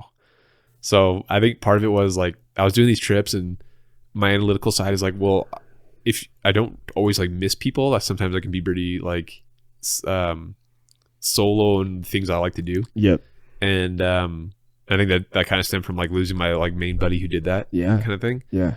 And so it was a culmination of like I was missing Maddie when I wasn't around her. And then she just like the first ski season, she just sends it. I'm like, oh. So it's a mix of like, yeah, if you're feeling this feeling of missing that you don't typically feel Yeah. when you like interact with somebody, that's like a big indicator that there's something going on there. I mean, I think maybe more explicitly it says you would rather have them there than not. Yeah. Right? Yeah. Which is, I mean, that's marriages. You're with them all the time. Yeah. You know, or a lot of the time. Yeah. Always. Always. No, that was it. It like came down to skiing, and Maddie just sends it. I was like, and then we got her off the snowboard. She's back on skis. That's good. Man, you know, how are we friends? I don't know. I'll pull the snowboard out every once in a while. It's still pretty fun, but yeah. You said you're going to bring it up this I know. weekend. I didn't. It hasn't been tuned in like 5 years. Oh, that's fair. Yeah, I spent like too much time playing with the skis. The LibTech banana boat. The banana traction. The banana traction. Yeah, it's like a big old Poppy Park board. Rocker. Yeah, I don't think I've ever been on a rocker. A true rock. No, it's one a pretty time I had a funny rental. little snowboard. Yeah, Yeah, one time I had a rental. Those are fun, but it's hard to hold an edge on them if you're going fast. yeah, because they're like They'll super slip out serrated. from under- Yeah, like Yeah. super serrated edges on them. Yeah, Oh yeah, because you've the LibTech. yeah. Yeah, they're the ones who do that. They're the ones trying to like, yeah, it's like a knife that cuts through the snow. Yeah. Man, Travis Rice, he's made some brilliant snowboards. Dude rips. That dude rips. I love my Orca. Yeah. I'm not sponsored to say this. Sean is my first episode. There are 0 listeners. I'm not sponsored to say this. I love my Orca. Yeah, that's like it's the best snowboard. It's freaking great. And I still don't know, for the record, if anyone ever listens to this, I still don't know how a golden Orca is different from a normal Orca. Snowboard speaking. Just top deck. I don't know. Someone I read on Reddit, someone said the golden Orca, the core is unicorn blood. Or like orca tears. Orca. they go harvest orca tears. It just makes it pop better. Yeah, it just has like it's always moist. Yeah, like your core doesn't dry out. Your core. Yeah, it's blessed by orca tears. It's you wax it once and yeah, it's done. always. It's always waxed. Oh my gosh. So graduated, stayed in New Mexico, married Maddie, If I'm skipping over anything, let me know. No. No. Go into y'all are doing young married life stuff. You're traveling all the time. I think when I came into the picture, you had just became the City Forrester, and then you had you were like, what's the phrase? Out over your skis, with like all of the home renovations. Ah, dude, yeah, that was wild. Like like everything. You had like a lot of balls in the air. Right? Yeah. Like I was like, dude, insane balls in the air. Yeah, I was like, we moved out of a little house we had in the university area with a plan to remodel it. Yeah. So we moved in. My mom was supposed to be like a couple month thing. And in that time, there was an opportunity to come. We bought a house up in the mountains behind Albuquerque, and then remodeled that one. So that remodel took way longer. So we ended up living with my mom for like a year and a half. And conveniently, my mom like travels a lot, and or was up with my sister helping with her first child. Yeah.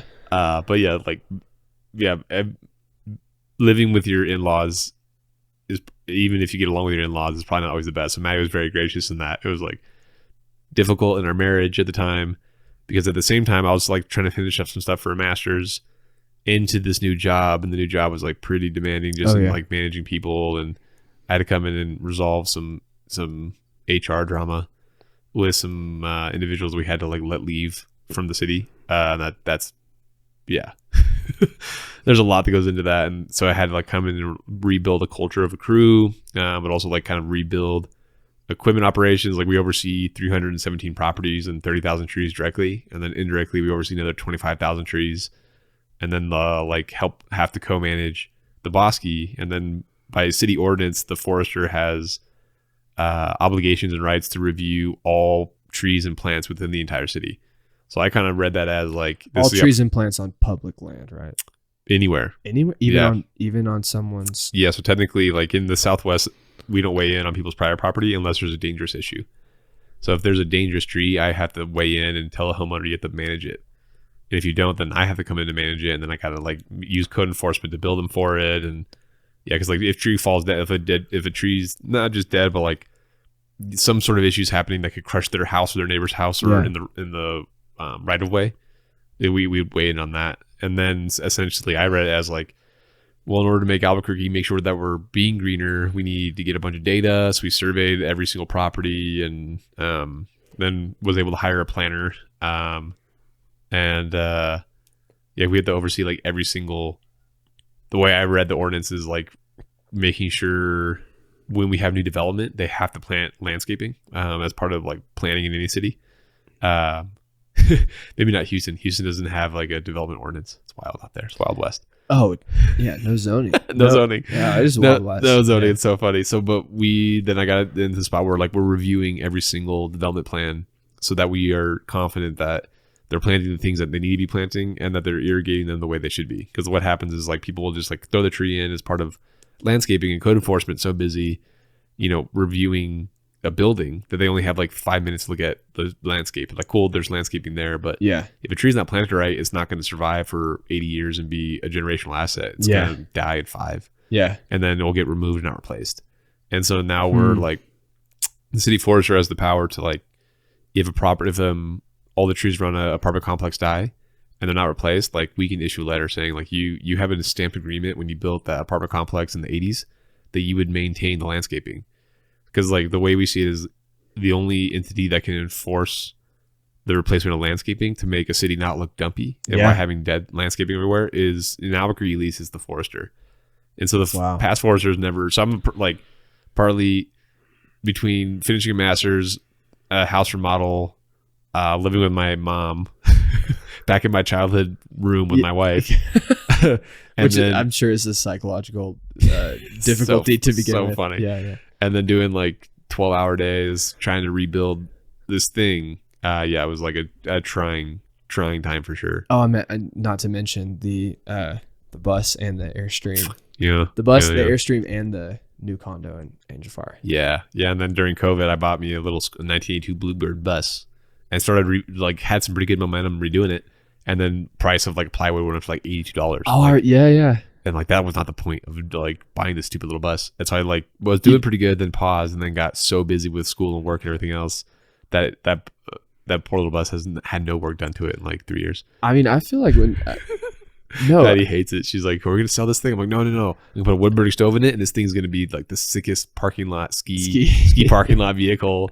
It's like this old 1982 bus. Wait, you're It's going to gonna be put a too cool. wood burning stove heck in it? yeah. Is that legal? Oh yeah, you get a cubic mini wood burning stove. Do van life. Yeah. Really? Oh yeah. They can design them for campers. Like I did design not- them for these like sprinter vans. I did not know that. Oh yeah, dude. Van life is like the whole thing. Like millennials are like, yeah, you're like, yeah, if you don't go to school, you live down in a van down by the river. But millennials are like, well, what kind of van are we talking about? Like, yeah. What's that? What's I that stole that show quote from somebody. I don't know where it came No, from. it's but from it's an so old. true. It's from an old TV show. It's like Jeff Farley, not Farley. Dang it, I'm blanking on the actor's name, but I've seen the clip on YouTube, and it's a whole bit where he's like, "You're gonna live in a van down by the river," and you're right. Millennials are like, "Wait, so how much does the van cost?" Yeah, what kind of van are we talking about? Yeah. Like I'll live in a van for like a couple of years. Man, it's So crazy. there's a whole industry around this. So there's a little wood burning Oh, stoves there is a designed whole for this, industry. dude. Yeah, and I got like I like the old school things. So I got this old bus that has like safari windows. It's sick. And the poor little buses had no work done to it. So and you had a bus, an Airstream, new like condo purchase you wanted to work on, home near the university you used to live in that you're trying to renovate at the same time you're renovating a new house in the East Mountains. Yep. You're finishing grad school at a new job where you're surveying the whole public tree system. Yeah, and like running a commercial grade tree company. Yeah. So you're Yeah. man, I really do believe the phrase when it rains it pours. It's Yeah. like, it all just kind of started happening. At the It was same like all a time. product of my own decisions. Yeah. Well, yeah, that's true. So like, This, they got my this. wife is because I was like also just like super, and then we're like trying to get like have a baby, and yeah, it was a wild time. It was like a very teachable moment of like how far you can extend yourself. Because I do have a bad habit of like, wanting to do more because you feel I want to make sure like I feel like I'm fulfilling this legacy that my dad had, and that's not like losing a parent. I think when you're younger is like Yeah. it's weirdly, even when you get older and you're an adult and you realize that, there's always like that weird tinge of like, is your dad proud of you? Because like you only knew him when you were like a teenager. Gosh. Yeah, and like, why would your dad think of you as an adult? Kind of Wow. thing. And we had a good relationship when I was a teenager, so like it's always that thing back there that as time passes, you don't think about it as much, but it's still kind of there. Did your dad have the same tendency to try to bite off more than he could chew? I think so. Yeah, yeah. So I gotta make sure like I don't handle stress the same way that he does. Yeah. Because like partly like his having the aneurysm was his job. I think my dad, and I think I have the same thing where he had he was cool. He like started like the SWAT team at Sandia, so he was doing like back then the only people that responded to stuff on base that was civilian, like the Air Force wanted to do it, so he was like doing cool stuff like going to gun sight training and like starting a SWAT team, and that's how he got into Sandia, was doing security, and then now having to do like big investigations and stuff was like a huge stress load. Like, Yeah. he was really investigating anything that happened. They would have to like investigate it. So he had a very like stressful job in that sense. Did you tell me that he wasn't allowed to talk about it at home? Oh yeah, like a lot of clearance, code word kind of Yeah. stuff. Yeah. And like because they're investigating, a lot of it was like people stuff. So and Gosh. like that people stuff involved something that was under clearance that you would have to have. So Yeah. so there was a lot of stress in that job. And so how do you think you stack up compared to your dad on dealing with stress? Do you think you handle it better? There was like definitely a year in that whole time frame of things for the past like 4 years that I was not handling it well. Like I definitely bit off way too much that I could chew to the point that like it kind of paralyzes you. Yeah. And then I was like really investing a lot into like this new job and a very cool opportunity and something that like I thought would really make the city better. And I was able to like, rebuild a team around that of like really cool people that are doing really cool work. And so I got to build like my own team. But then I was like so focused on that. I was like doing like 10, 12-hour days, and it's not that hard. All of a sudden you don't realize you've been there for 12 hours like when you enjoy the job, but then you have all these things you should be doing, like being present with your wife. And like even when we had Lillian, like I was working a lot over paternity leave. Like I would either be making phone calls, taking phone calls, hammering a couple emails here and there, going in every other Friday just to keep things going. So it was like, it's a very cool job. And then, it's just like, I'm like the product of, I think we should make it this thing. I think this is how this job should function within the municipality. And so I'm like, I kind of made it bigger So I think did what I think the job should have done, but definitely bite off more than you can chew. And then I'm trying to like catch up and Yeah. all the life things. Yeah. Like my bus. Well, what changed? Like what woke you up to, hey, I'm doing too much? I mean, even it sounds like something changed to cause you to look for another job. Yeah, I was like, I mean, part of it is how the funding worked for that job. So like how city budgets work. Like I was making considerably less than my predecessor. Yeah. And they were able to like you fix it. But I did that for like 3.5 years of doing that. And at some point, like we have a baby, and then Maddie's the amount of hours she's working is markedly less because we wanted to like stay home and be with the baby. So like what really made it shop was finding an opportunity that would align with being able to have like where we were in our life now of like Maddie's still working, but like way less hours because it makes more sense for her to be home, really helping like raise a child. That's something that's important to us is like at the school level when she gets into school and all that, like then you kind of have some of that freedom, but really not wanting her to be in childcare for like 8 hours of the day because we're both working. But it's tough of like when we have renovation projects going on and then Maddie's taking less hours and like how to make that all fit. So that's what kind of like stemmed it and tried to see if there was something out there that aligned with my skill set that would be able to also align with what worked for your family. Yeah, being what worked for the family. And that's real. Something that I have a really bad habit of like, if you have this opportunity to do cool stuff, I just zone in on it. Yeah. And then I don't realize I'm not being good somewhere else. And and I was like, I would always like be just very zoned in on work. And even when I wasn't there, I was thinking about it. Yeah. So I was like passionate about the work and thought it was like really cool stuff. Yeah. And then my brain's always there. So. Man, do you feel like that's a common problem for young men? Or or do you feel like it's particular to Sean? Yeah, I don't know. Millennials are funny. Like my generation's interesting in some regards. Yeah. Where I think the level of stress that is carried by young men now is a bit different. And how it's processed or how like young men are integrating into society now, or like how they feel they need to fit this role. But yeah, I think millennial men have a different approach to stress or how we fit into certain things.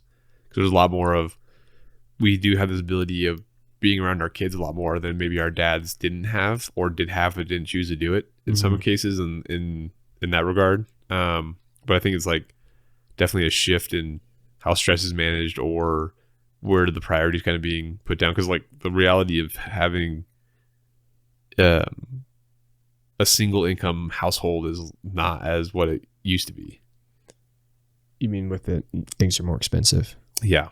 Just like as in most things, or millennials are in a bunch of debt just because of that's all like a whole other rabbit tail. But like just how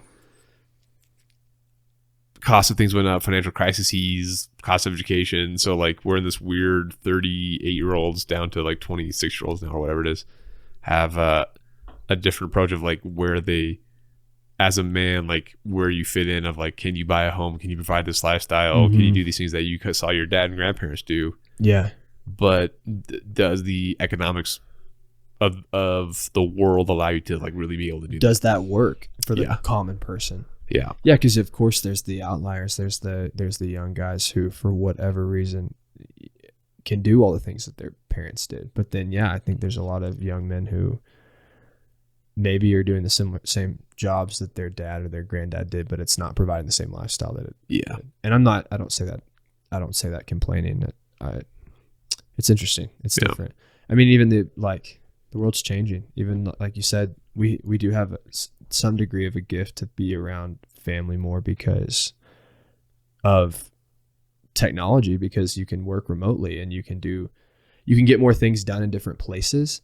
But the catch to that is that you can get more things done in different places. You're always on. Exactly. Yeah. There is no like office line. Yeah. Yeah. Oh man. It's so true. I like one of the jobs I worked as a financial planner. I think in financial planning, it's common that, people like guys will have a laptop, or like for many years I've had a Surface, a Microsoft Surface. But at this one job, I just had a classic desktop computer. Like, it's not portable. It was just at the office. Oh, weird. That's I weird know. now. Yeah, it's weird. It was. And I remember thinking like, well, how am I going to do work if I'm not at the office? Well, turns out when I went there, I got it all my stuff. It was never an issue is what I'm saying. Yeah. It was so nice because when I left, I never thought about work. Yep. In a great way. And when I was there, it was, it worked just like the Surface would, but I didn't carry it home with me. Yep. Yeah. Yeah. Yeah. So I think it's like, different in that regard because now you're always on, you're always thinking. So Yeah. there's always like, even if you're not stressed about it, there's like, I think there's a weird underlying burning because you have your email on your phone, you have your text on phone, you're always reachable. But then like, well, the world worked before there were cell phones and laptops. And like, but now is it possible for the world to still work without that? Like without people being in the office 8 to 5 where you have like you send snail mail or you have an office phone. Yeah. Things are still built. But like how the global world works now, is that still a reality where but like in America, there's always debate like Americans are like working too hard or working too many hours or whatever it is. But like I think millennials at our age now are that gap generation between technology is like, I didn't have a cell phone. I remember when I didn't have a cell phone. Yeah. And we're the last generation who can like say that. Yeah, that's so true. Yeah. I remember like I didn't have one and I remember getting one. Mm-hmm. And then it was not even a smart device, but like we're the generation after that got iPhones. Their first phone was that was the phone. Like, yeah. They got a basic iPhone because that was like the phone. I got like a flip phone because that was the phone. Yeah. What are you doing now at the new job and being a new dad? What are you doing to find a good balance between work and the things you're passionate about and family? Yeah, I think it's make sure I don't get because the new job's really cool and like the way we move. So it's still a government thing, and like my boss's boss is is the trustee, and she's a direct cabinet appointee to the governor. So she like speaks to the governor like every day. Yeah. And so there's a lot of pressure of like making sure when there's a damage to a resource from an entity, like there's a lot of work that goes into make sure that the process is reviewed appropriately because like we're under like Superfund and CERCLA and like all these like federal acronyms. Yeah. But there's a federal process to doing this. And so we also have the stress that the trustee carries a lot of stress because the trustee of resources doesn't have restrictions. So like you have departments that their job is the water, or departments where their job is like game and wildlife, like fish and wildlife. Yeah. Like that's their lane. But the trustee, and then you have air quality. But they're in charge of groundwater, and these are all big things. Like groundwater is huge, surface water is huge, air is huge, like game and fish is huge. Yeah. But the trustee is supposed to be in trust of all of those things. So it allows that individual to work across all departments. Like if something damages groundwater and air, they're involved in both because they're the trustee of all resources. So it's really cool of like how the account works and how you move and making sure that you're appropriately looking at damages so that you're getting settlements that can replace that damaged thing or something else in kind, sort of. So like, if recreation was hindered on this, then go build a wave thing.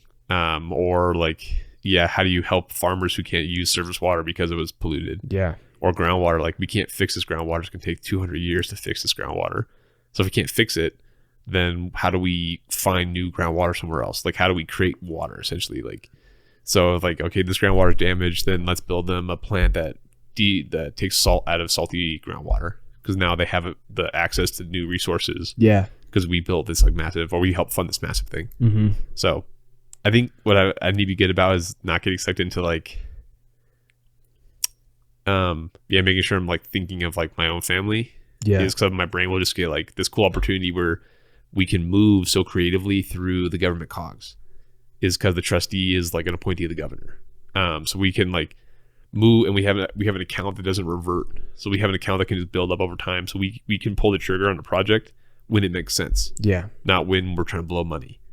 So I need to make sure I'm like at work, be working, and at home, make sure I'm being home because it's such a cool way that we can move that my brain's already thinking like XYZ and, not being in the office for 10 hours because you're sucked into solving an idea. Yeah. Well, it sounds like this sounds like an incredible way to make a difference, which I know you care about, obviously, especially in New Mexico. But like you said, you're not as bound by time as you were with the Forrester one. Like it sounds like it can give you balance. The Forrester one, I mean, that gig was fun because you're like driving around town all day, like meeting, looking at this thing. Oh yeah. But then you also have to like write grants and like Just answer adds emails up. and like do HR stuff and make sure you're buying equipment. And Yeah. so it's like a cool gig, but it's different and busy in different ways.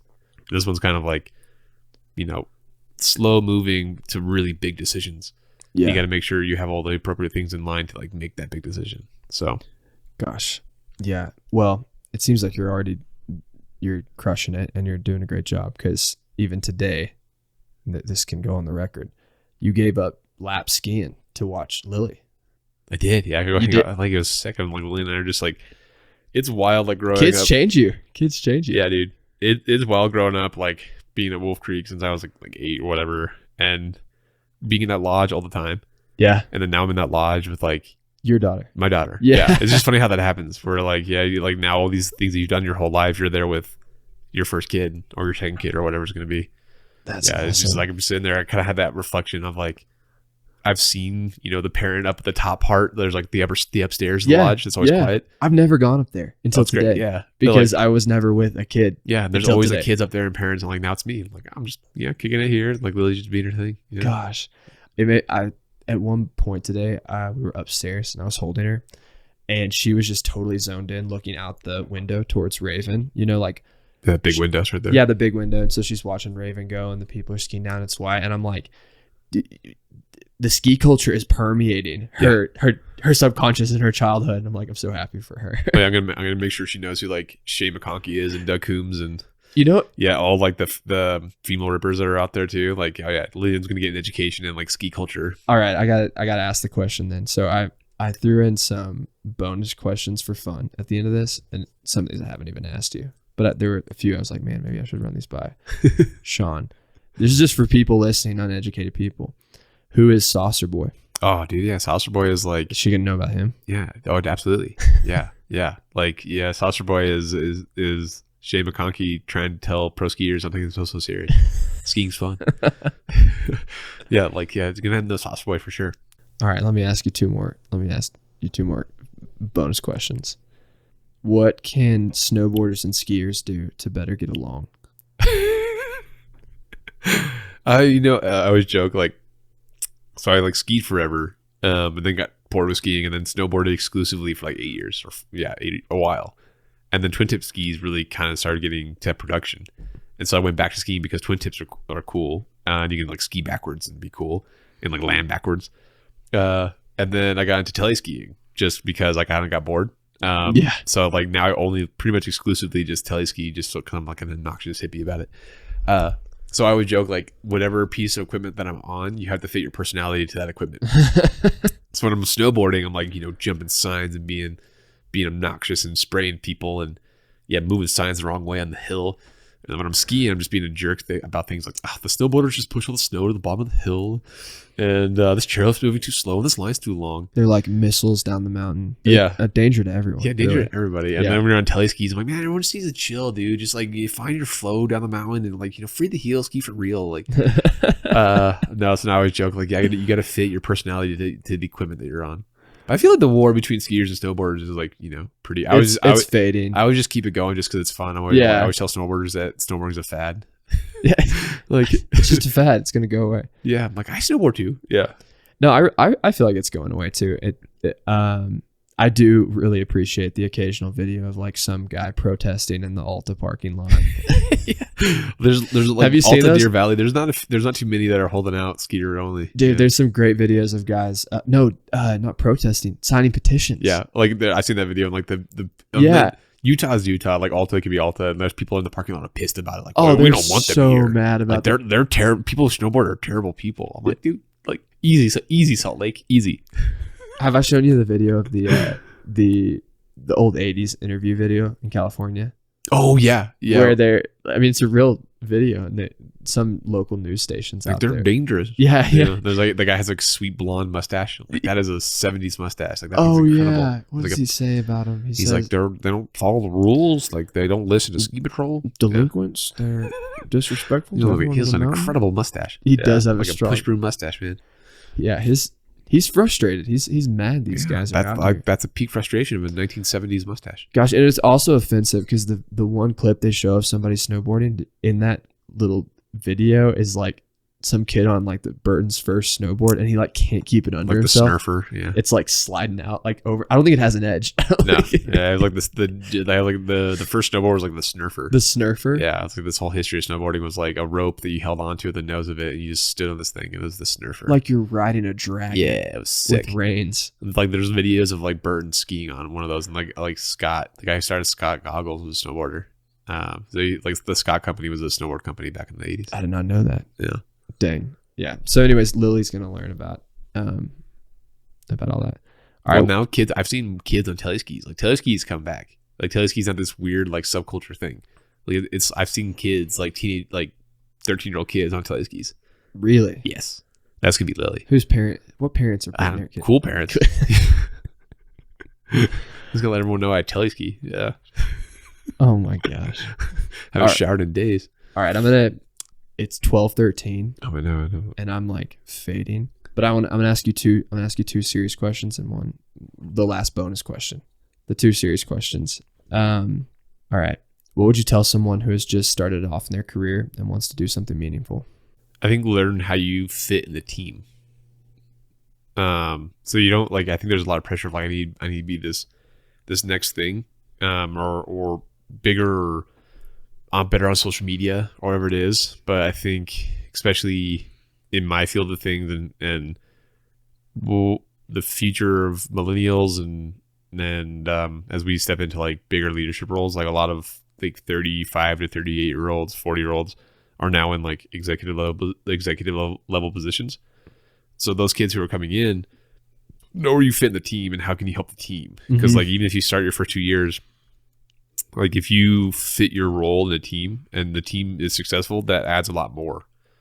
So it's like take that opportunity to like learn skills and learn where your skill set fits in this team dynamic, whatever your job is, and be really good at that. And then if you're really good at like, you know, your role in the team does better, and that's where you gain more skills. So I think we're going to need that. I think we're going to need a lot more team playing. Yeah. In the future, I think across careers. But that'd be my big one is, yeah, learn where you fit in the team, and then be really good at that skill set as you learn more. I like it. What would you tell? What advice would you give to a young person who goes through the loss of a parent? Yeah, I think my advice would be realize that there is a second parent. So, you losing a parent is always really hard, but you also have a parent who has lost the love of their life or the person that they've known for 40, 30, 50, whatever years. And kind of like, yeah, realizing that like you haven't even entered into like adulthood, and like the person who is your mom or your dad or whoever, whichever parent's still alive, is like they lost, that person. Like now that I'm like an adult, like if I lost Maddie, that would be like catastrophic. Yeah. Even though I had to be strong because like now we have kids. Yes. And it's always going to be catastrophic. But I think realizing that, I think a lot of losing a parent is staying strong with your other parent is really important. Yeah, because they lost something big too, and like you lost a parent, which is like a huge culturally shifting thing in your life. But yeah, like making sure that cultural shift completely changed someone who you've known your entire life, who's raised you, who just lost somebody they've had in their life for 30 or more years. Gosh, that's great. And I think that helps, like, because my thing was like I got busy and that busyness is like now caused it, like not issues, but like it is the mindset of being busy, because if I'm busy, I don't think about things that are hurtful to think about. Yeah. Made me not always the best like husband when I need to be, Mm-hmm. or even like the best father with like a 1-year-old. Like it's not too many things I can screw up yet, but there's definitely times like I'm the need to be busy to feel like I'm doing something. Yeah. Was not always the like most helpful for Maddie dealing with a newborn. Mm-hmm. Like I was there, but I wasn't like present. Yeah. And so I think that was my strategy of coping. And I think if I spent a little bit less time being busy, so I didn't have to think about it or talk about it, and more time, talking about it with my mom or being around, and being present would like help down the road. Or it's hard to know if that would help or not, but that'd be my advice. Is like Yeah. definitely lean into the parent, because like sometimes kids can, you lose a parent and then you can spin out because it's a traumatic thing. And Yep. yeah, like, but stay strong, and like the family side of it would be, or whatever support system you have, that's the super important thing. Yeah. I feel like that can apply to a lot of different things. Just I know in the moment when you're suffering, it's so hard to do this, but the ability to step back and consider how the situation affects someone else but yourself, that's huge. Yeah. I mean, because and honestly freeing, because it frees you from the trap of feeling like this, like of you existing in your own world and everything revolves around you and everything's over for you. It's like, well, yeah, it sucks, but there's other people who are deeply hurting too. Ooh, and they're not showing it because they're the parent. Yeah, and Yeah. if you can connect with them, like you take part in a beautiful piece of your life that is still there. Yeah. Like, yeah, no, that's powerful. I would not have guessed that to be your answer. Yeah. That's good. Oh, one more that I'm not that it's okay if you don't have one on this. I think in the future I want to give people a heads up on this one, but I'm also envisioning you're talking to someone younger who wants to, make a positive impact in the world or be helpful. What books or resources have been most helpful for you, or would you recommend? Someone who looked up to you and they're like, man, what's helped inform Sean from a resource standpoint? I'm thinking books mostly, but it could be figures or podcasts too. And I know I'm totally putting you on the spot. I know. Now I'm trying to think of like, man, how society made me think of a whole other like subtopic of like, it's been a while since I've actually read something because I'm so busy like consuming like a journal or you mean a research paper. Yeah, you're reading all the time, but not like like I haven't like, what was that pivotal? But like I'm trying to think of like books on my bookshelf that I've kept, because I also try not to keep books. Yeah, like I'm weird like that. I'm like I won't read a book. I won't read a book twice. We've talked about Atlas Shrugged a lot. Yeah, so I would probably say Atlas Shrugged, because I've actually read that one a couple times. Like one when I didn't understand what any of it meant. So I was like too young. Like, I don't know what any of this means. And then I read it recently, like a year ago. And I kind of think Atlas Shrugged is a weirdly pertinent thing. Like it was very weird. I mean, back when it was written by somebody in the Soviet Union, and like was very like weirdly Russian tied. And I think she escaped Soviet Union. Ayn Rand, or however you say her name, Ayn Rand. I think she left. I don't know if escaped is the right word. I don't know the history, but I know she left. She was Russian. She left Russia and came to the U.S. Yeah. And I think she saw the Soviet, all the horrors of the Soviet Union. But anyways, but what that book's kind of crazy is like why I'm so focused on like in society now we're seeing in my field of vision like things on fire or having an obliteration of a resource every year. There's like some sort of obliteration. Yep. And it's to the point where we forget which one happened 3 months ago because there's one happening now. Yeah. And it could be the US or globally, but there's still, and this is the world, this is the world's history. But we're seeing these events are happening more. Which is, but like there's so much division and distraction into what's actually happening, from either it's political or religion or whatever that distraction is. Not saying religion is distraction, but like I think we are, and a lot of people say, I think we are a weirdly divided society. Like it's hard to have a conversation with someone who you don't agree with, and that's where I think people see me as being abrasive, is because like I And if you don't have the ability of having a hard conversation, like a back and forth, then why are we talking? Mm-hmm. Like we can talk about the weather all you want, but at some point I just don't care anymore. Yeah. Like, and I think society, a lot of people don't have that ability of not getting their feelings hurt if you have a disagreement. If you're saying like, hey, what you said to me doesn't make sense. I'm like, well, where'd you get that information? And that comes off as sounding aggressive, but in my brain, it sounds normal. Yeah. I'm like, yeah, like someone will say something that doesn't make any sense. And then we'll have like a back and forth. And then I've been I spent like 8 years in academia. So I think mine was, I would get in an argument with somebody way smarter in that topic with me, and they would just kick my butt.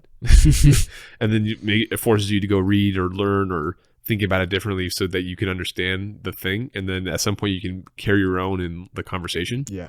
But in academia, those conversations are a little bit more debatey. But I would say like, yeah. And going back to books, like Atlas Shrugged is kind of a weird one that's been speaking to me a lot, that I quote of like, there's a lot of players in the game that are getting tired.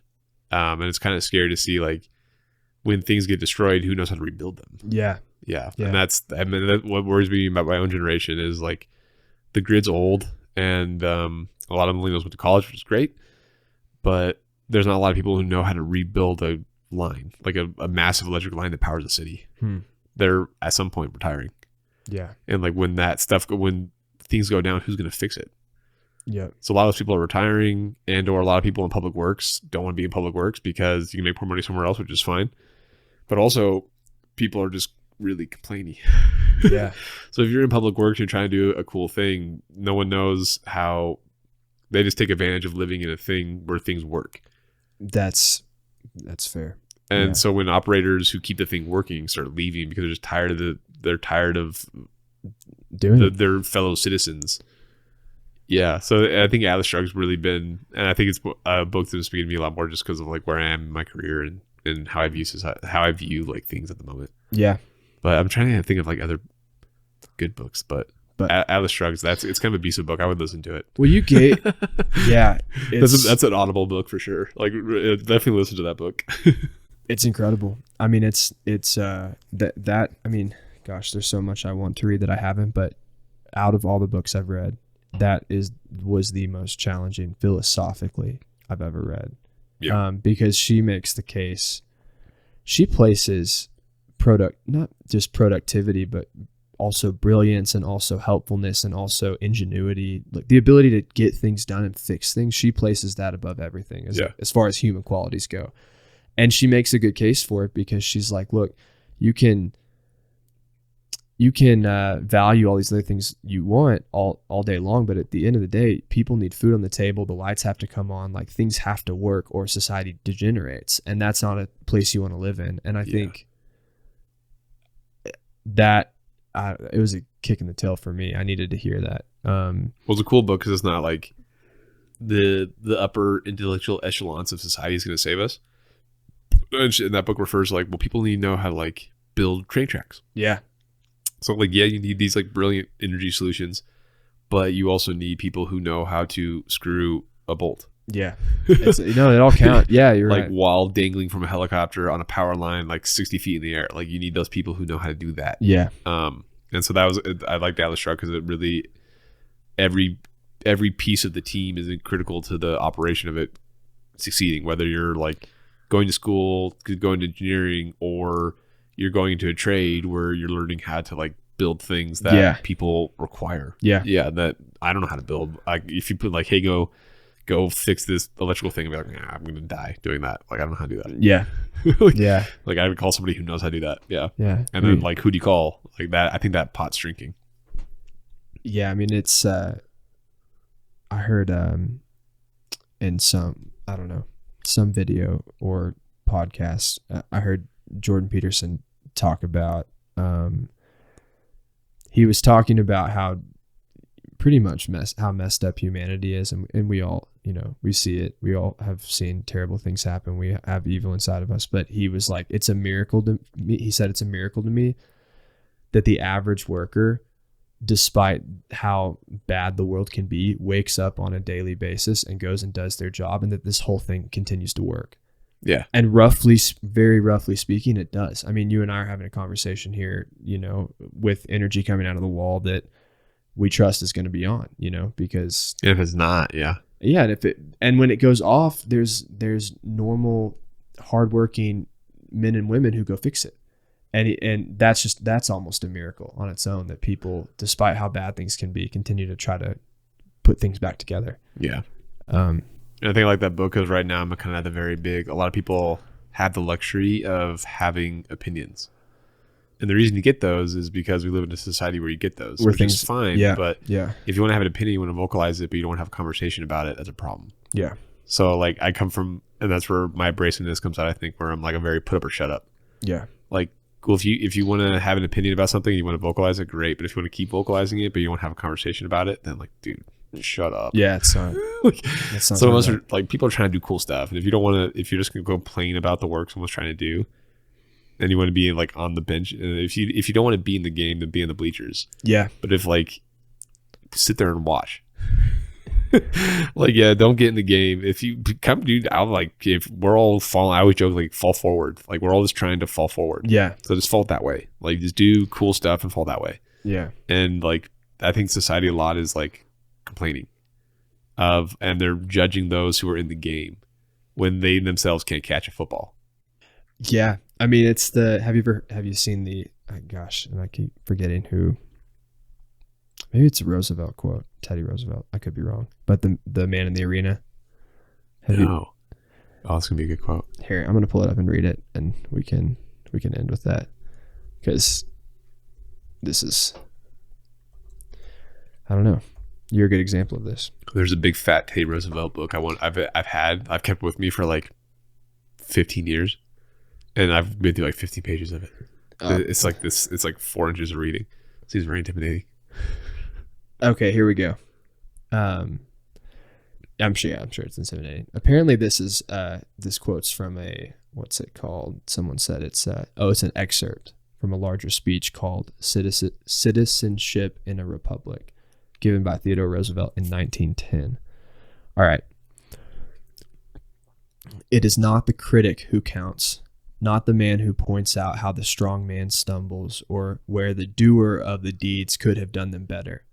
The credit belongs to the man who is actually in the arena, whose face is marred by dust and sweat and blood, who strives valiantly, who errs, who comes short again and again because there is no effort without error and shortcoming, but who does actually strive to do the deeds, who knows great enthusiasms, the great devotions, who spends himself in a worthy cause, who at the best knows in the end the triumph of high achievement, and who at the worst, if he fails, at least fails while daring greatly, so that his place shall never be with those cold and timid souls who neither know victory nor defeat.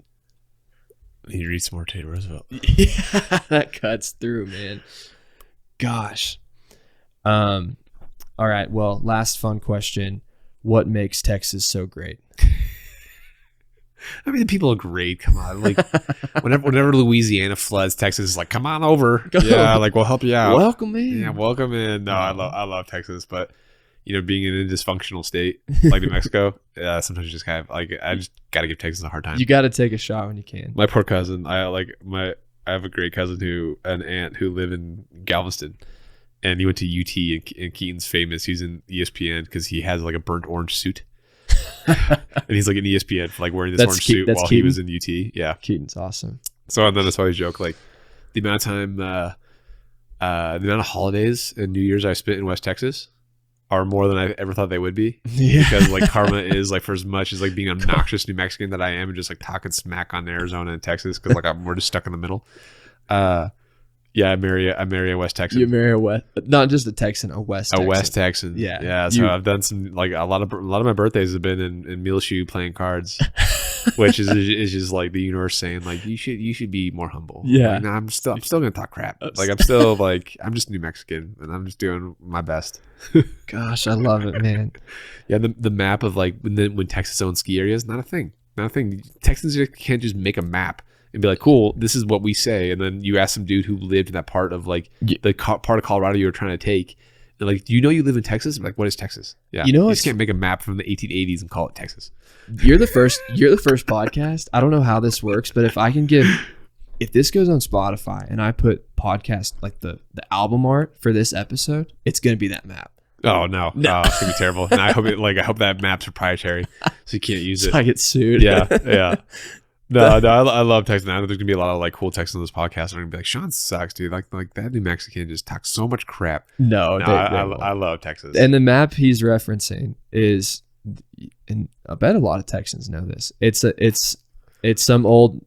Sean says it's an arbitrary map, but it shows that Texas extends up in and through Colorado, and most of these maps have little stars, and each of the stars represent all the ski resorts. It's like a random rectangle that they just drew. Like, cool, we're just going to draw this rectangle all the way up north and be like, cool, this is Texas. I think it grabs like Crest Butte. Yeah. And like, was that map ratified by Congress? Nope. Yeah. This is Texas making up a map and calling it a map. I'm going to make a map in GIS, and I'm going to make a map taking over half Texas and tell everybody, did you know back in 1870, all this was New Mexico? All this was New Mexico. They're like, really? No. No. Because it's made up a map.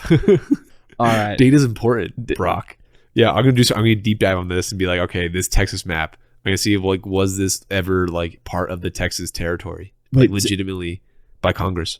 Wait, why would you go through all that effort if I can just get on Google Images and see it? That means it's real. Yeah, it exists. Yeah. Yeah, that I don't know. I'm just what gonna else you need. I'm gonna have AI make me a bunch of random maps and just shoot them out there on the internet and start diluting the internet with stuff. Yeah, well. One of those maps it makes is going to be that old map. The old map. Yeah. The old Texas map. I'm just going to have like random, all the parts of Texas that I like. I'm just going to highlight it. Be like, this was New Mexico. Like all the cool parts of Texas. Like this lake, this river, this was New Mexico. But like, what about everything in between? Like, nah, it wasn't. Yeah, but that part was. It is funny how the map does like trace the Rockies like straight up. Yeah, they just draw a rectangle. It's like it's a straight line. It doesn't even follow like a watershed. It's not even a map that follows a river. It's like straight line up and north and down. Like, what kind of topographer was doing that back in the 1800s? Down someone who liked to ski. Yeah. He's like, yeah. I'm just gonna draw a rectangle up this way because I think there's mountains up there, but I haven't been there because it takes me 40 years to get up there. I came back from the future, and there's gonna be some sick ski resorts where I'm drawing this map. Texas needs to hold on to this. It's gonna be a good income. It's gonna be great. like in 200 years, it's gonna be dope. Yeah, just hold on to it. Oh my gosh. Well, thank you, Sean. Thank you for having me on the first inaugural podcast. Hopefully I did well. Hopefully my story is compelling. Well, I think your story is compelling. And I hope you come on again so that we can get more into the details about, all the warming climate, the snow line, all the fun stuff. All the fun stuff that like makes you want to sleep good at night. Yeah. All the stuff that is going to bring people out of the woodworks to come debate you. Dude, 100%. I love conversations. Don't just come have a conversation. Be fine. If you want to disagree, it's fine. Well, bring your graphs and we'll talk about it. Hopefully it happens. But like also, the 50th podcast, I think the 50th podcast is going to be like us interviewing Brock. Oh, who's us? I don't know. Well, they pick like the top 3 previous interviewers, and then we'll have to like interview Brock, like a panel. I don't know. Yeah, it'd be great. Like a panel, no pressure. Oh god, yeah, that sounds terrifying. The 50th podcast is going to be the Brock story. The Brock story. Yeah. Well, people prepare to be underwhelmed. Hardly. Hey, I do have a note on my phone. This last thing. I have a note on my phone of some books you recommended me if I wanted to understand more about natural resources. Oh, what did I say? I'll show them to you, and if you approve them, I'll like post them on the comments with this or something. I think I sent you like Cadillac Desert. You did. That's one of them. That's a good one. Yeah. And the 100th Meridian. That's a good book. That is one of them too.